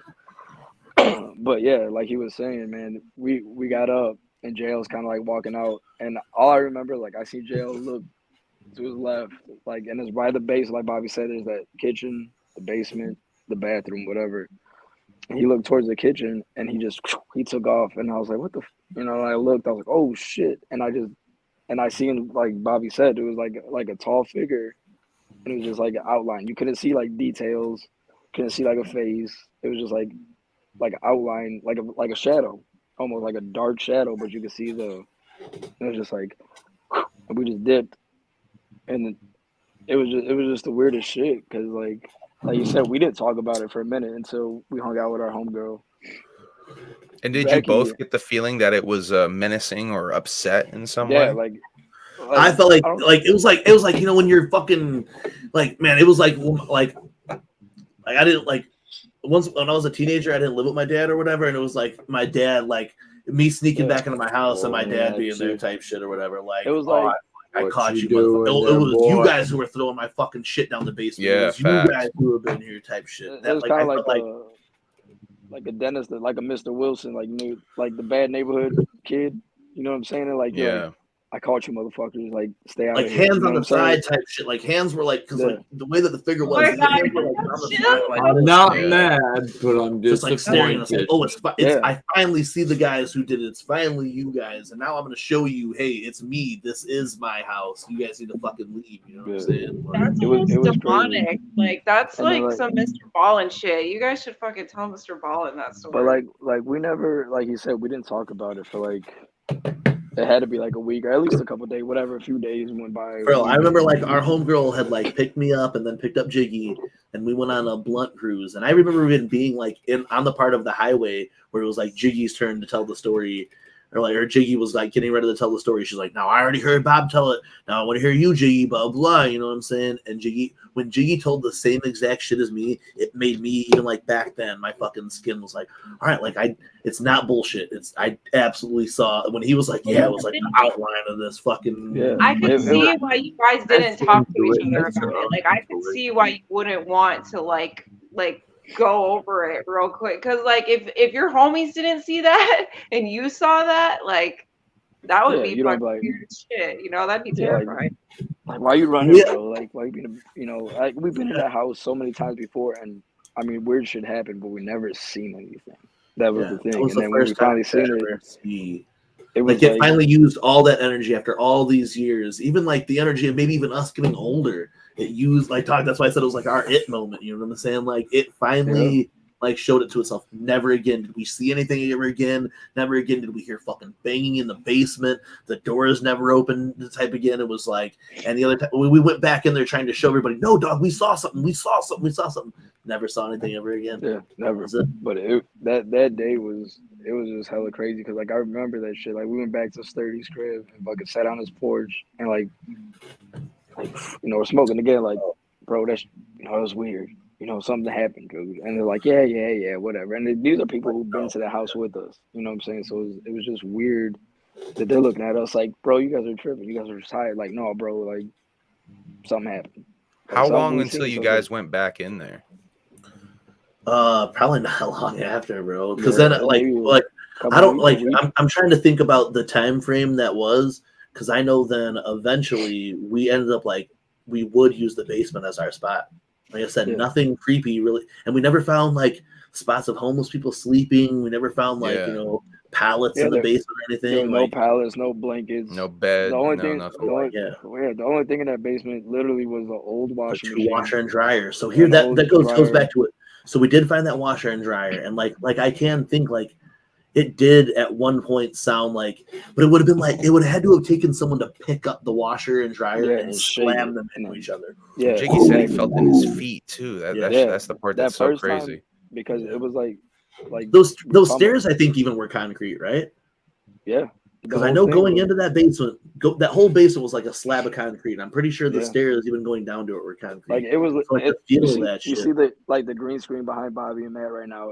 It was like that, but it was narrow. It was like you go down the stairs, and then to your right of the stairs, there was a washer and dryer and a little like 8x10 area. But then it curved to the left, and you could like see under the house was the crawl space. So as soon as you get to the basement, you can see under the house.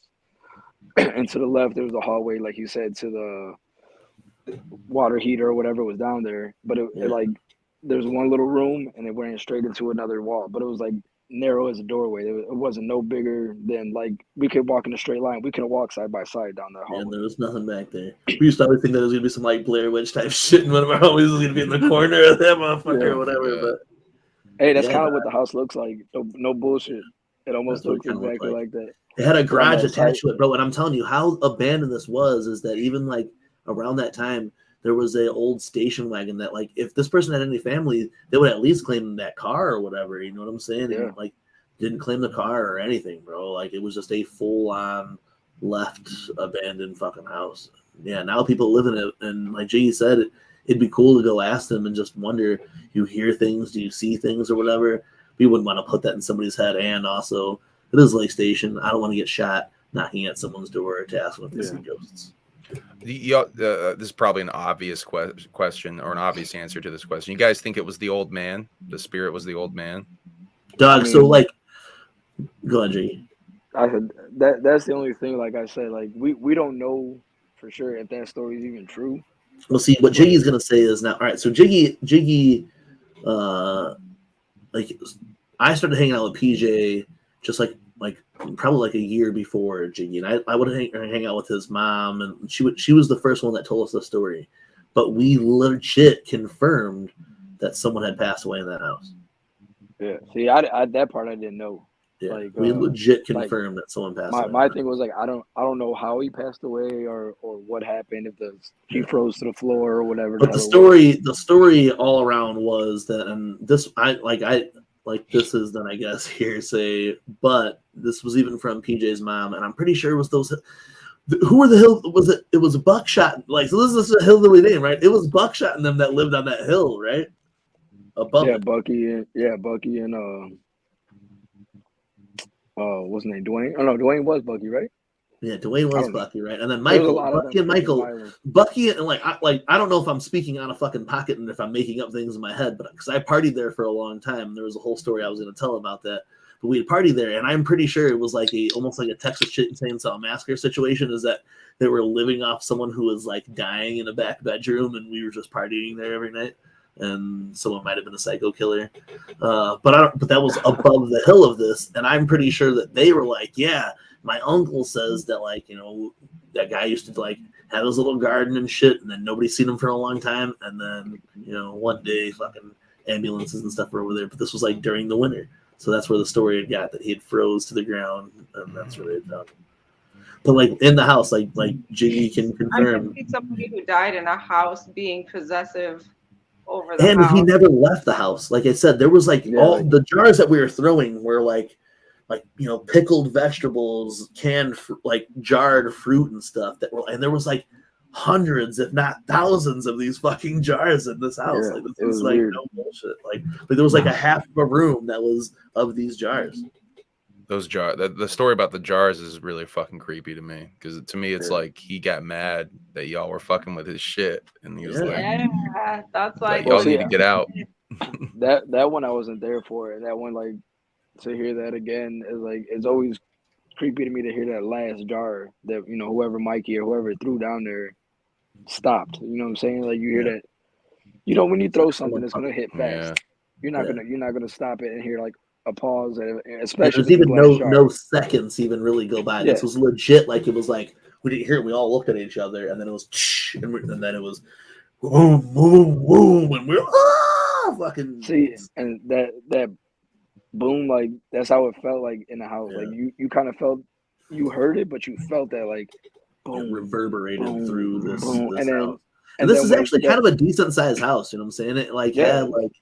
It had plenty of room inside of it, where it had a living room that had a fireplace and a sunroom, and a nice even connecting room that went into that other main room. That's where that bathroom was at. Oh, it sounded like I say it would have been a pretty nice ass house. It was probably a nice house, and this guy had been there for and it's like the wood that you open it up and it was like dunes behind his house. It was a pretty nice area. That was like Warren back in the day, bro. You remember before they built Primo's house, it was all dunes down Warren. All dunes right there. Yep. And then they built that going connecting to Central. Yeah, it has to be. I mean, all that land has to be kind of like some spiritual resonance from Native American type shit or whatever. That's like I was telling that story about Stagecoach when we went sledding and shit. Yeah. And Stagecoach is supposedly a haunted road.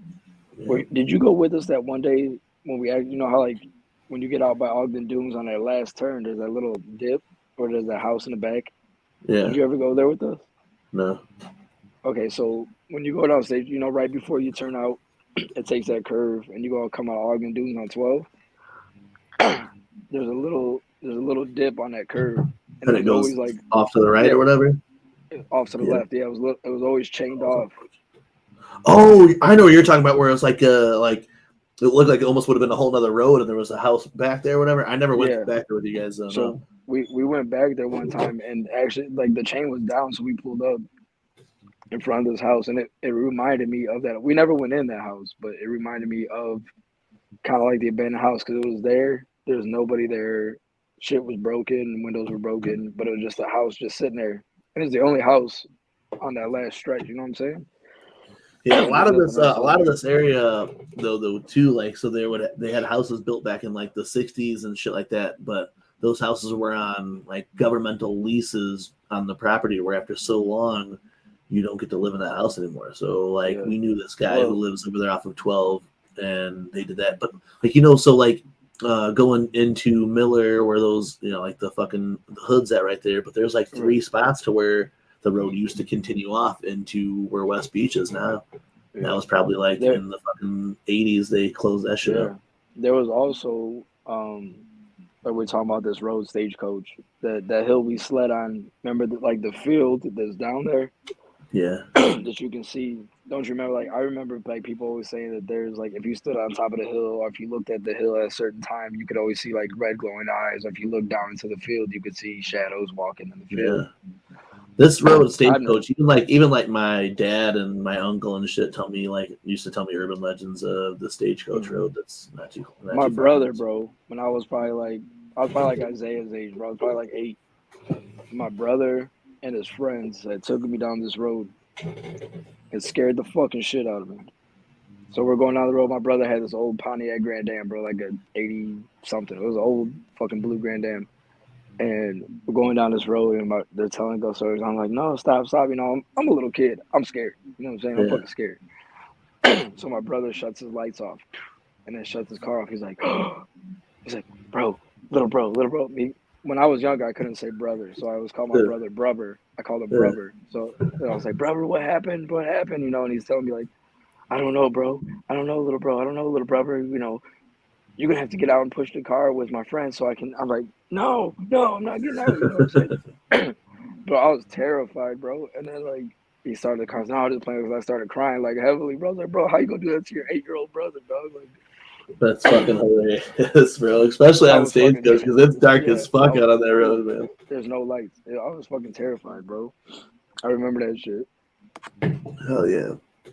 Yeah, man, that's a lot of the strange, dark, and mysterious out in this way. Brigid, next time you're out this way, we'll have to show you some of our strange spots. Absolutely. Yeah, y'all need to go to that house. I want to see the house for sure. I definitely want to see the house, and I think I might even check out some of the local spots around here and take some pictures for you guys, so you can see, maybe link some articles to some crazy shit around here because I know there's stuff I'm forgetting. There was remember when you and the guy who shall not be named and nephew, we went to Gypsy's graveyard? Yeah, that shit was wild. That too. Yeah. That was back in the day, like digital cameras first came out. Yeah. And I wish I still had the SD card somewhere. I'm sure I have it somewhere, but so there's this place called Gypsy's Graveyard and like Crown Point, Lowell. It's like about a half hour from here. And yeah, in Indiana. Oh, excuse me. But legend tells like back in the day there was, the gypsies coming through and all this stuff. So there's this little graveyard, this little cemetery. It's got a bunch of old from like 1700s, 1800s tombstones in it. Tombstones, gravestones. Tombstone pile driver. I just wanted to hit a tombstone pile driver after you said tombstone. I was about to flip the table on Tombstone Matthew. Damn. But so my old boss, my buddy Rich, was my old boss at my old job. He would tell me about this. Oh, you should go check it out. You should go check it out. And he would show me pictures from this place that he would go with his wife and friends and kids and stuff, whatever. And there in the middle of the cemetery, there's a statue of this like an angel. It's like a headstone, but it's a big angel. And they used to have the head on it, but somebody knocked it off, whatever. And he took a picture of it, and then right where he takes a picture, there's like an orb where the head was at, and there's a little off to the side. It was I don't know, there's an angel, and then there's like a little ledge. You know what I'm saying? Like it's like standing on something. You know what I'm saying? Like steps, and in the corner of it, there's like a little shadow. It looks like a little kid, like sitting there. Yeah, dude, I almost forgot all about that, bro. When you showed us those pictures after that shit was crazy. Yeah, so he would show me all these pictures. He's like, you should go there and just take a couple pictures. Whatever you see, you see. So like we went. Bobby and them came out when I was living out that way. They came out. We went. My nephew. We went to this graveyard, but supposedly it's called Gypsies Graveyard because this town ran these gypsies out, whatever, and they buried them supposedly behind the cemetery. So like you walk to the cemetery, it's not where the gypsies are buried. It's supposedly behind this fence. So we never made. I don't think we made it that far. I think we made it to the fence, but didn't go beyond it. But in the cemetery, we're taking pictures. We had our little, we were on our ghost adventure shit. We had a little voice recorder trying to hear voices and shit. But there was a couple pictures that I had that had like orbs in them, which was really weird. It could be dust, it could be, just whatever. But there was some of these orbs where you zoomed in. Excuse me, dude. You would zoom in on them, and you could see to me, you could see faces. And it was You just can tell the they were, difference. yeah, and they were random. Some of them were just might have been dust particles, bugs, whatever. But there was ones if you would zoom in, you could see like profiles of a face or like full features of a eyes, nose, mouth of a face. And it was really weird. I've never been back there, and I've always kind of wanted to go back to check it out. Yeah, that's it's a popular paranormal tourist spot. Yeah, like a urban legend spot out here. Beaches Grove. Yeah, Beaches Grove's another spot. I haven't been out there though either, but I heard that's another popular spot similar to a Gypsy's Graveyard type beat. I forgot there's a cemetery here. So there was an orphanage that burned down nearby. It was like a children's home, and a lot of the kids died. And the graveyard here is called the Annie Whitmire Graveyard, and there's certain gravestones that just say, it's really sad though. It says like a limb of an unknown child is what the grave would say type shit. And so all these kids that were in that orphanage are buried there, and a lot of weird crazy shit, including orbs. People hear kids laughing, people hear whispers and people talking in that cemetery, and that's down the street. I could literally go up there with a camera and see if I catch anything sometime. Isn't that the stuff that Matt was talking about, that beach or cemetery? Isn't that kind of similar to what people see there? Yeah, at Beaches Grove. Yeah. Oh, hey, that just reminded me of the limb of a kid thing. Have any of you, when you guys are in Detroit, have you ever been to the Heidelberg Project?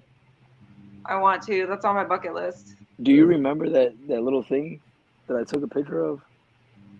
Which one we took? There was several crazy ass little things. Right. You guys should definitely check out the Heidelberg Project next time you're in Detroit. If you're in Detroit, check it out. A little plaque that was in the floor. Hold on, let me find it. Because it says something weird. We went on Halloween night. It was it was Devil's Night actually, but it was some crow type shit. We're we're in the hood of Detroit. So it says it was a cool ass spot. This little plaque that says, "So may the blood of the children pave the way to a better life for all of us." Damn, I do remember that shit. What the fuck? That's fucked up.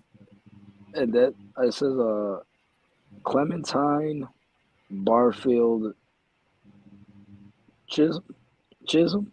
I don't know, but yeah. Oh, that was that fucking headstone that was in that side of that building. Yeah, it was that plaque in the floor. It says, "So may the blood of the children pave the way to a better life for all of us." Yeah, that was kind of weird to me. So I took a picture of that.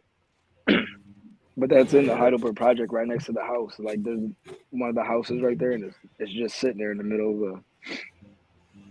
It says some other shit, something about the Detroit community. Yeah. We just went out there for Bloody Sunday and walked up the whole block. It was pretty gas. And really, I haven't. There's only a couple places that I've done ghost shit. We did the Stanley Hotel or whatever. But I'd like to. I need to start looking into more. We went to the Witch's Tree when we were down in Kentucky, and the Witch's Tree was dope. But we need to Like usually, I got like a few profile pics that are. oh, that Wishes Tree. Oh, the Heidelberg Project and the Heidelberg Project. Yeah. We just need to like we need to look up more haunted spots when we go out of town though too, instead of just regular historic spots. But we should make a trip back to Gypsy's graveyard, bro. It's not that far. Yeah, we should now for sure, and bring all of our shit, and we'll Zach Baggins it up. You guys have equipment? I mean, we got fucking cameras and voice recorders. I So there's a spot called what's the Elmhurst Asylum that me and Baker went to? Yeah, so there's a spot in like near like Champaign, Urbana, Illinois, called Elmhurst Asylum, and me and our homie webmaster Baker, we went and stayed the night out at this place, and like, man, for like, I guess we did that. We've had some like, I guess we got some strange, dark, and mysterious type stories. Like, so there was a few people there, so it kind of like fucked it up a little bit. Like, because Adam went to another one where there was like nobody there and some like wild shit happened. But there was a few people there, so it fucked it up. But we went into this one room, and me and Adam were just like talking. We were like looking out the window, like we had been in this place before, and we're like, oh man, you know.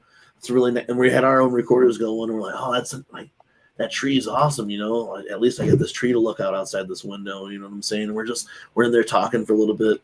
Nothing happens, nothing that like piques us or whatever. So we go back out into this main room, and then like this lady is like leading in like an EVP session where she's got a guy wearing headphones, like who was like, you know, just one of the guys who was part of this tour or whatever, and she's like. They're like asking questions or whatever, and the guy's like just like saying whatever he's in his headphones, and like she's let other people do this in other rooms and stuff, and this guy's doing it, and like so we come in this room, and this is like 2 or 3 minutes later. I think that's called a spirit box, by the way. Like a spirit box type thing, yeah. So they're sitting there doing it, and like this is like I said, like 2 minutes later, we go into this other room, and like the guy just starts saying stuff. Outside, come outside, look at the tree, the hat, the guy with the hat. And literally, dude, I'm like the only guy in this fucking. I'm always wearing a fucking flat-billed fucking hat or whatever. I'm the only person in this room wearing a fucking hat. The guy is just saying, you know, saying this shit. And we just came into this room as like, but we're like, it was like going off the questions that we were asking. In a completely other room down the hallway, but still looking out like those same windows. But we were saying stuff about this tree, and when we came in there, the guy was like, we were just like saying these words, listening to this fucking headphones, and he was like, "Oh, yeah, come outside, the tree, look at the tree or whatever." And like, you know, it's not where you were seeing out of this room. So I feel like it was almost like connected to what we were saying. You guys know how those spirit box shits work? Or it's just like running like radio frequency. Yeah, like randomly, like every second or so is just running through a different random radio frequency and like playing a blip of something. And whoever wears the headphones, their job is they have noise canceling shits on, so they can't hear anything that's being asked. Yeah. But they're just saying what they're hearing from the randomness. So it's like really, it's like the universal coincidence of it is. Yeah, that's what's wild about that. Yeah, that was shit. That was probably the craziest thing that happened there. We spent the night there and we were listening to thing. Yeah, like scanning the white noise type shit where they like that movie and all that. Yeah. But yeah, we like nothing ever else happened in that place. But like I said, there was a lot of people there. There was probably like 12 people in this place or whatever. So I feel like that's why things didn't happen. But that was like the only thing that was like, well, that was kind of a fucking heavy coincidence. That this guy is fucking saying stuff that there's no way he was hearing us talk about in another room down there. You know what I'm saying? So, that's cool. Wild. We wanted to do more of that shit. It's like there's a website or like a travel agency almost type thing called Haunt USA, and there's like different haunted attractions all across the world. Really, that they'll like for X amount of dollars, you can go spend the night inside these places or have like. 8 hours by yourself inside these places or whatever. It's pretty fucking dope.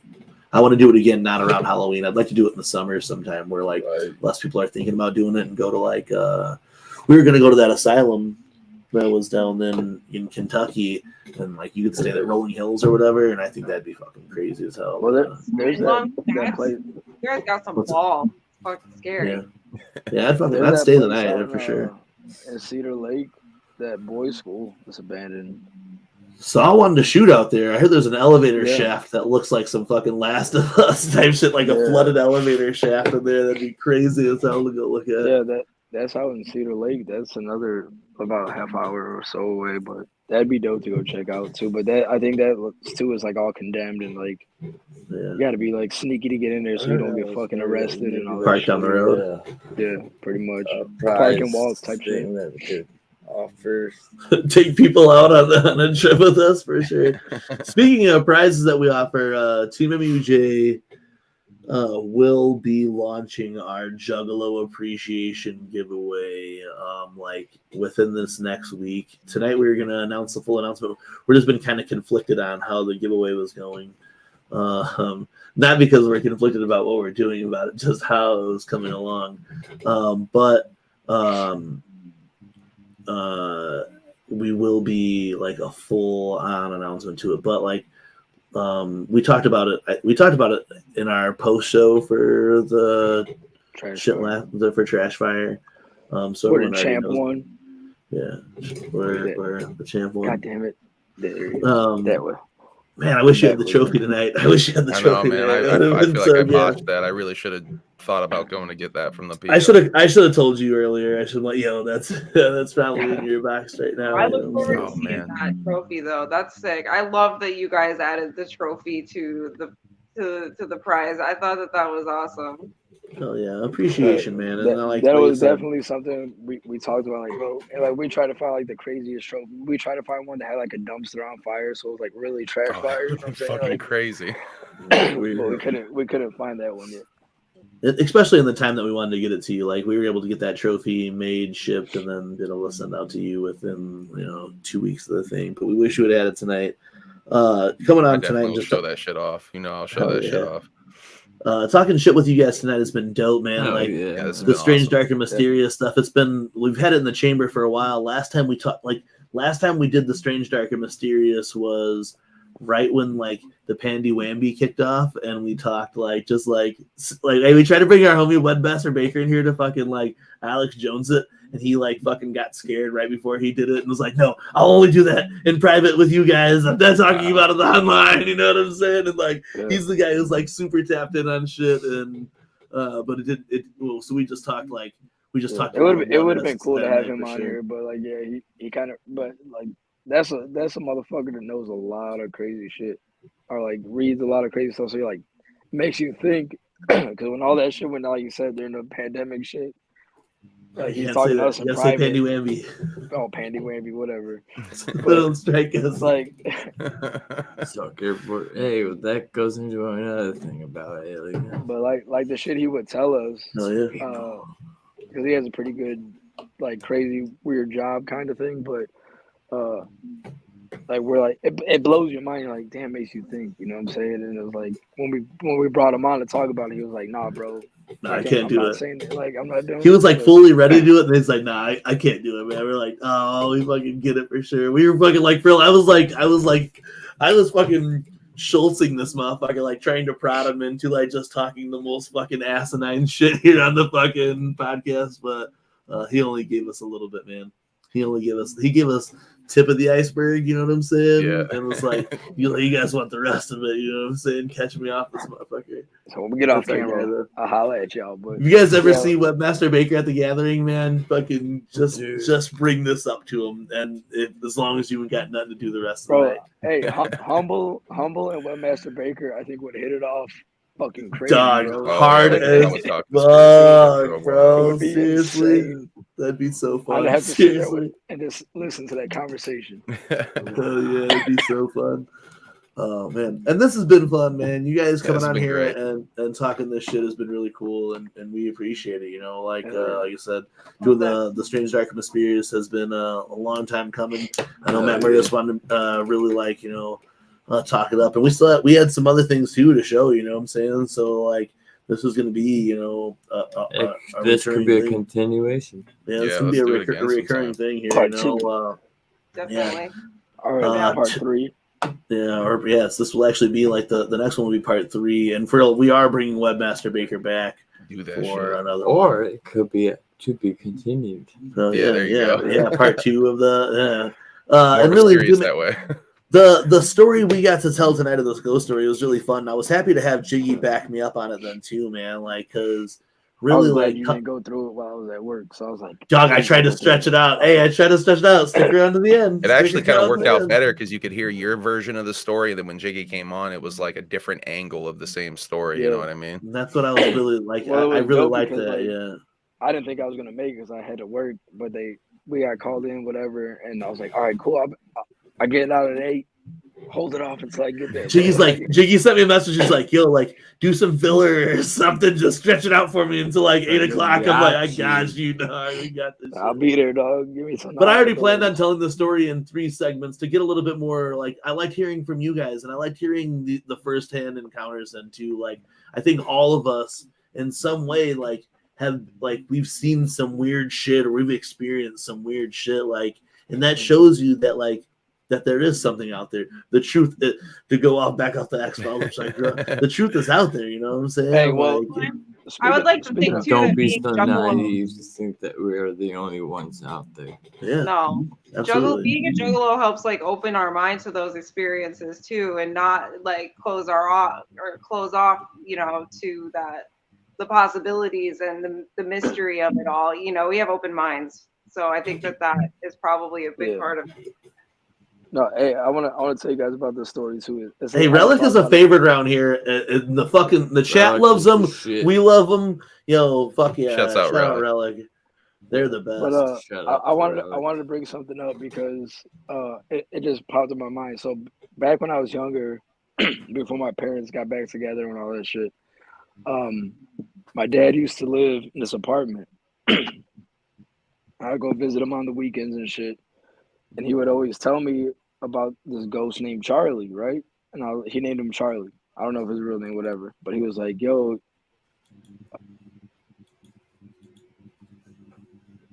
G, is that we can't hear you, bro? There you go. Can you hear me now? Yeah. All right, so yeah, my pods died. So he would tell me about this ghost named Charlie, right? And I was like, yeah, whatever, Dad. There's no fucking ghost. But he always had like, you know, remember those lamps that you would used to like turn on, and it had like the 3 different settings. Yeah. So it was this big stand-up lamp, and the ones that you touch. What are you talking about? no, you wouldn't touch it. It'd be like the switch, like the little turn. Yeah. So there's one time I was there, and it would switch from like light, medium, dark, light, medium, bright. You know, would say whatever. And he was like, oh, Charlie, stop. You know, stop messing with the light, Charlie. And he's like, I'm telling you, son. He's like, look, Papa, look, it's Charlie. And I was like, whatever, Dad. Like, the bulb's probably going out. And he's like, no. He's like, watch. And it would flick. It wouldn't do it like constantly, but it would do it like every now and then. And just click, click, click. You know, you wouldn't hear the click, but the light bulb would go from like light, medium, bright. You know what I'm saying? And he was like, Charlie, stop messing with the light. And then it would stop. And then like he would do it again. And he'd be like, hey, Charlie, turn on the light, turn it brighter. And then all of a sudden, like a couple minutes later, it'd be brighter. So not even at the first one, it would just go straight to the fucking. So then, like, so fast forward, you know, 20 years later, when Candace came into my life, right? My oldest daughter. So when she was younger, she would always she would have this imaginary friend she would talk to, right? And she would be in her room playing, and you would hear her talking to somebody, and like, baby, who are you talking to? She's like, oh, it's Charlie. I'm talking to Charlie. Shit. And I was like, no, I had to call my dad. I was like, yo, sounds crazy. I was like, but Candace, you know, blah, blah, blah, is talking. She got an imaginary friend, and it's Charlie. So, like, when she would stay the night, like, with my parents would hear her talking. And they'd be like, you know, Candy girl, baby, who are you talking to? Like, oh, I'm talking to Charlie, Papa. I'm talking to Charlie, Papa. And she was like Bella's age. She was like 4 or 5. maybe even younger. She might have been like 3 or 4. But she would say, "I'm talking to Charlie." Straight up.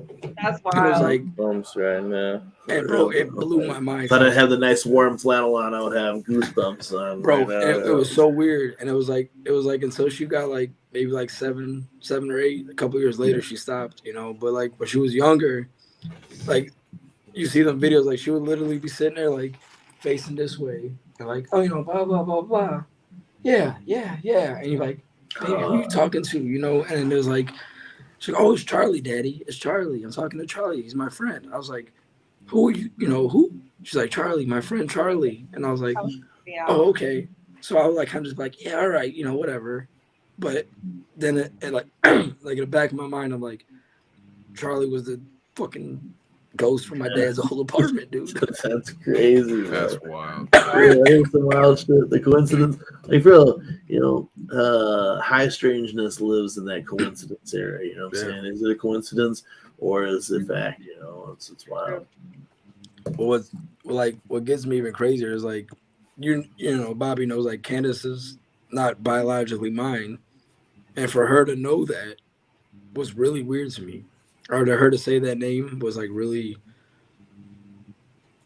you know, threw me off. Like she didn't, you know, knew nothing about that. And he was like, yo, Charlie, you know. I was like, bro, Charlie was the fucking ghost from Papa's apartment. Yeah, there is the idea that the veil is thinner, and that maybe children are better in tuned to these type of things. Yeah, 100%, man. Wild. That's wild. Yeah, dude. Like, and Phil, it's crazy because like as this has went on, we've just thought about other stories that we really didn't even think about telling tonight that were firsthand encounters, and I just love hearing those. You know, something like even this, I never heard about this from G. So that's I forgot, dude. Honestly, I forgot all about it until like I was just thinking about like, oh yeah, I remember Charlie. And my mom could even tell you about this, bro. If you ever ask her about Charlie and the light at my dad's apartment, she would tell you. She's like, your dad used to tell me that, and I used to think it was bullshit. Until he told Charlie to, you know, stop messing with the light, and he would shut it off. Like the light would just go off, or it would turn brighter out of nowhere. And my dad would be like, yo, Charlie, stop messing with the light, and it would stop. But like throughout, it wouldn't happen like, you know, like repeatedly, like just constantly. But like every few minutes, it would like, like you wouldn't hear the turn of the knob. Yeah, but it goes. But you would see the light like go brighter, dimmer, brighter, dimmer, brighter. You know what I'm saying? Oh, yeah. So he'd be like, Charlie, stop messing with the light, and it would stop. Like, Charlie, go, you know, get out of here. You know, we're trying to watch a movie or whatever, and it would stop, bro. That shit is crazy. And then that's hard to fucking dispute there, man. Yeah, and it happened when me and my cousins were there, and the same shit. My dad like, yo, Charlie, you know, mess with the light or whatever, and sure as shit, bro. Like a minute or two after he said it, the light would fucking flicker or whatever. And then, like I said, fast forward 20-some years later, and Candace is like, oh, you know, I'm talking to Charlie. Like, bro, you need to fucking chill out. Yeah. Wild shit. That's crazy. Yeah, and especially, like, as kids, like, you know. How many names are there in the world? You know what I mean? Like, of all the names, she chose that one. Like, yeah, it was crazy. Definitely wild. wild. Yeah, man. Yeah, that's another story here. Like you said, you know, didn't expect to hear tonight, and that's what it's all about. We'll definitely have to, you know, because the stories will never end. You know what I'm saying? Like, and the experiences don't end. And we could even we filled in a lot of the spots with, you know, other accounts, but here we could have filled it in with just a lot of these like firsthand accounts, and that's super dope. Yeah. But then you said here, and then like a lot of these, you think that is there a reason why you forget about them, or you just pass them off as they're nothing? You know, like, is it, you know, the paranormal affecting your memory sometimes when it comes to these things? I'm gonna ask my mom to like remind me some more stuff about Maggie too, because I know there's a lot that I was forgetting and like stuff. Yeah, seriously. I mean, to have something, an entity in your life that you name is pretty wild. I mean, yeah, it was like the whole thing. So I'm definitely gonna talk to you guys more about that. More on Meggie. We want to hear more of that for sure. And like Zordak said, the veil is thin when you're such a child of that age. Open-minded as such when your third eye. Yeah, so your third eye is less calcified at the young age, So you're and I never thought about it like asking Candace nowadays. Like, she's about to be 18, so it's like, do you remember? Like, she remembers it, but like, I want to ask her, like, do you remember like actually like talking to somebody, or was it just like your imagination? You just talking to somebody. We all had imaginary friends, but was that imaginary friend something else? And right, you got to think. That was before any of the other kids, bro. That was before Rosalie. That was before Zay and Damien, Bella, and all them. So it's weird to think like, damn, Charlie, like Brigid said, bro. Like there's a million other names in this world. Yeah, seriously, and it's the same Charlie as Ghost. Wow. Yeah, and then something you hadn't talked about for years, then too. I imagine. Mm-hmm. Yeah, that's wild, man. Like I said, she had to be like between 3 and 5. Maybe we'll put up around there. a Twitter poll and see if we'll do a continuance of this episode sometime in the very near future. Yeah, around the road of the gathering, we'll take a break to talk about aliens again. For sure. But man, again, thank you guys for tuning in tonight. Tomorrow we'll be back on the Speak Your Cloud channel. I think Mikey said we're allowed to stream it onto our channel though too, so you guys can watch it off either. We'll be breaking down our top 10 favorite Ouija Max tracks, which is going to be the hard. It's like I have a list right now. I'm not going to go any more off of it, but it was the hardest thing that I had to put together. Hey, you know what I did today? I kind of broke down a list. I did a few songs from each element. Yeah, and then I don't want to hear anything about it now. No, don't talk about it now. No, I'm just saying because we're doing this tomorrow. Hey, no, we're doing this tomorrow. Yeah, we're not allowed to talk about it now. We are allowed to talk about it. Love you, Jiggy. That's why I did it.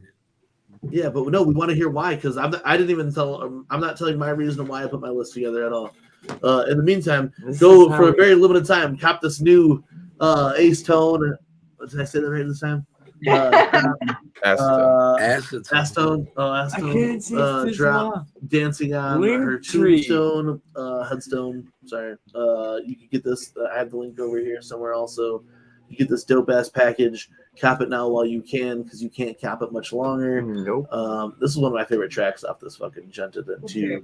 Yeah. So make sure you cop that. Waddy boy. But yeah, man. There's also a 420 drop going down right now on Psychopathic. That. You can find the Let Us Eat collection available on the TeamMUJ Frontier page. Hey, I need the info on how to add shit to that, because I want to add the Chesty and the Sal fucking. Tomorrow I'll show you when we get there. Tomorrow we'll be live from the new studio. We're upgrading it every time that we're together. We gotta come up with another name. So we'll figure it out. But hey, maybe you guys can help. Maybe we'll go live and you guys can help us figure out a name. Once we get it set up. It's pretty nice, man. Yeah. Thank you guys. Hey, the chat, seriously. Shout out to everybody in the motherfucking chat. Oh yeah, y'all stay with us for 3.5 motherfucking hours. I fucking love you guys. And I hope you guys enjoyed it though too. I hope our stories were fun. The way we paced it out, I hope you guys enjoyed that. This is the first time that we told all of the story. Me and Jiggy have told the one story one time on Halloween, but we never told the whole story. So to tell it all together, hope you guys dug that shit. Thank you guys for sharing your stories and stuff too. Yeah, that was cool as fuck, man. Yeah, thanks for having us. Hell yeah. And the fucking champion of That's Just Trash. Hey, what can I say? We look forward to seeing you both very soon over these next coming months. The gathering is like so close. Like I think next month we'll have it's like a 3-month countdown. It's fucking crazy. So working on some talks, some collaboration, and maybe we'll be together before then too. You know what I'm saying? So, but again, man, much love. Thank you to our guests. And, we'll see you guys. Hey, follow Humble Among. I know most of you, the alienated, are here because of Humble Among anyway. So, and the rest of you guys came because of Brigid Bites being here. So, hit the subscribe button on MUJ. Hit the subscribe button if you guys hadn't. Yo, stream that fucking Hashtag Girl, Brigid. I can't wait to see what you do with more of this. It's so fucking gas, bro. I just can't wait. I gotta let it start for you guys. I can't wait to show you more. So fucking Follow Brigid Bites on all social media also. And look out for it at the gathering. I'm telling you, I'm super excited for what you're about to do at the gathering. It's gonna be really fresh. Yup. Stay tuned, motherfuckers, and much love, TeamMUJ and Chad and Humble. Always good hanging out with you guys. Hell yeah. It does. It just feels like we're just chilling too. It's so fucking cool, man. I fucking love it. Like I said, man, we'll be back tomorrow night on the Speak Your Cloud channel. Top 10 Ouija joints. Until then, man, much love, good love. See you guys. Much love. Whoop, whoop. Later, y'all. Peace. Night, y'all. Good night. Night. All right, Jiggy Fresh. We'll see you, brother. See you tomorrow, man. Bye. Much love, y'all. It's the Weekly Wicked Web Show with TeamMUJ. Family united, not divided, let me hear you say. It's the Weekly Wicked Web Show with TeamMUJ. Family united, not divided, let me hear you say. It's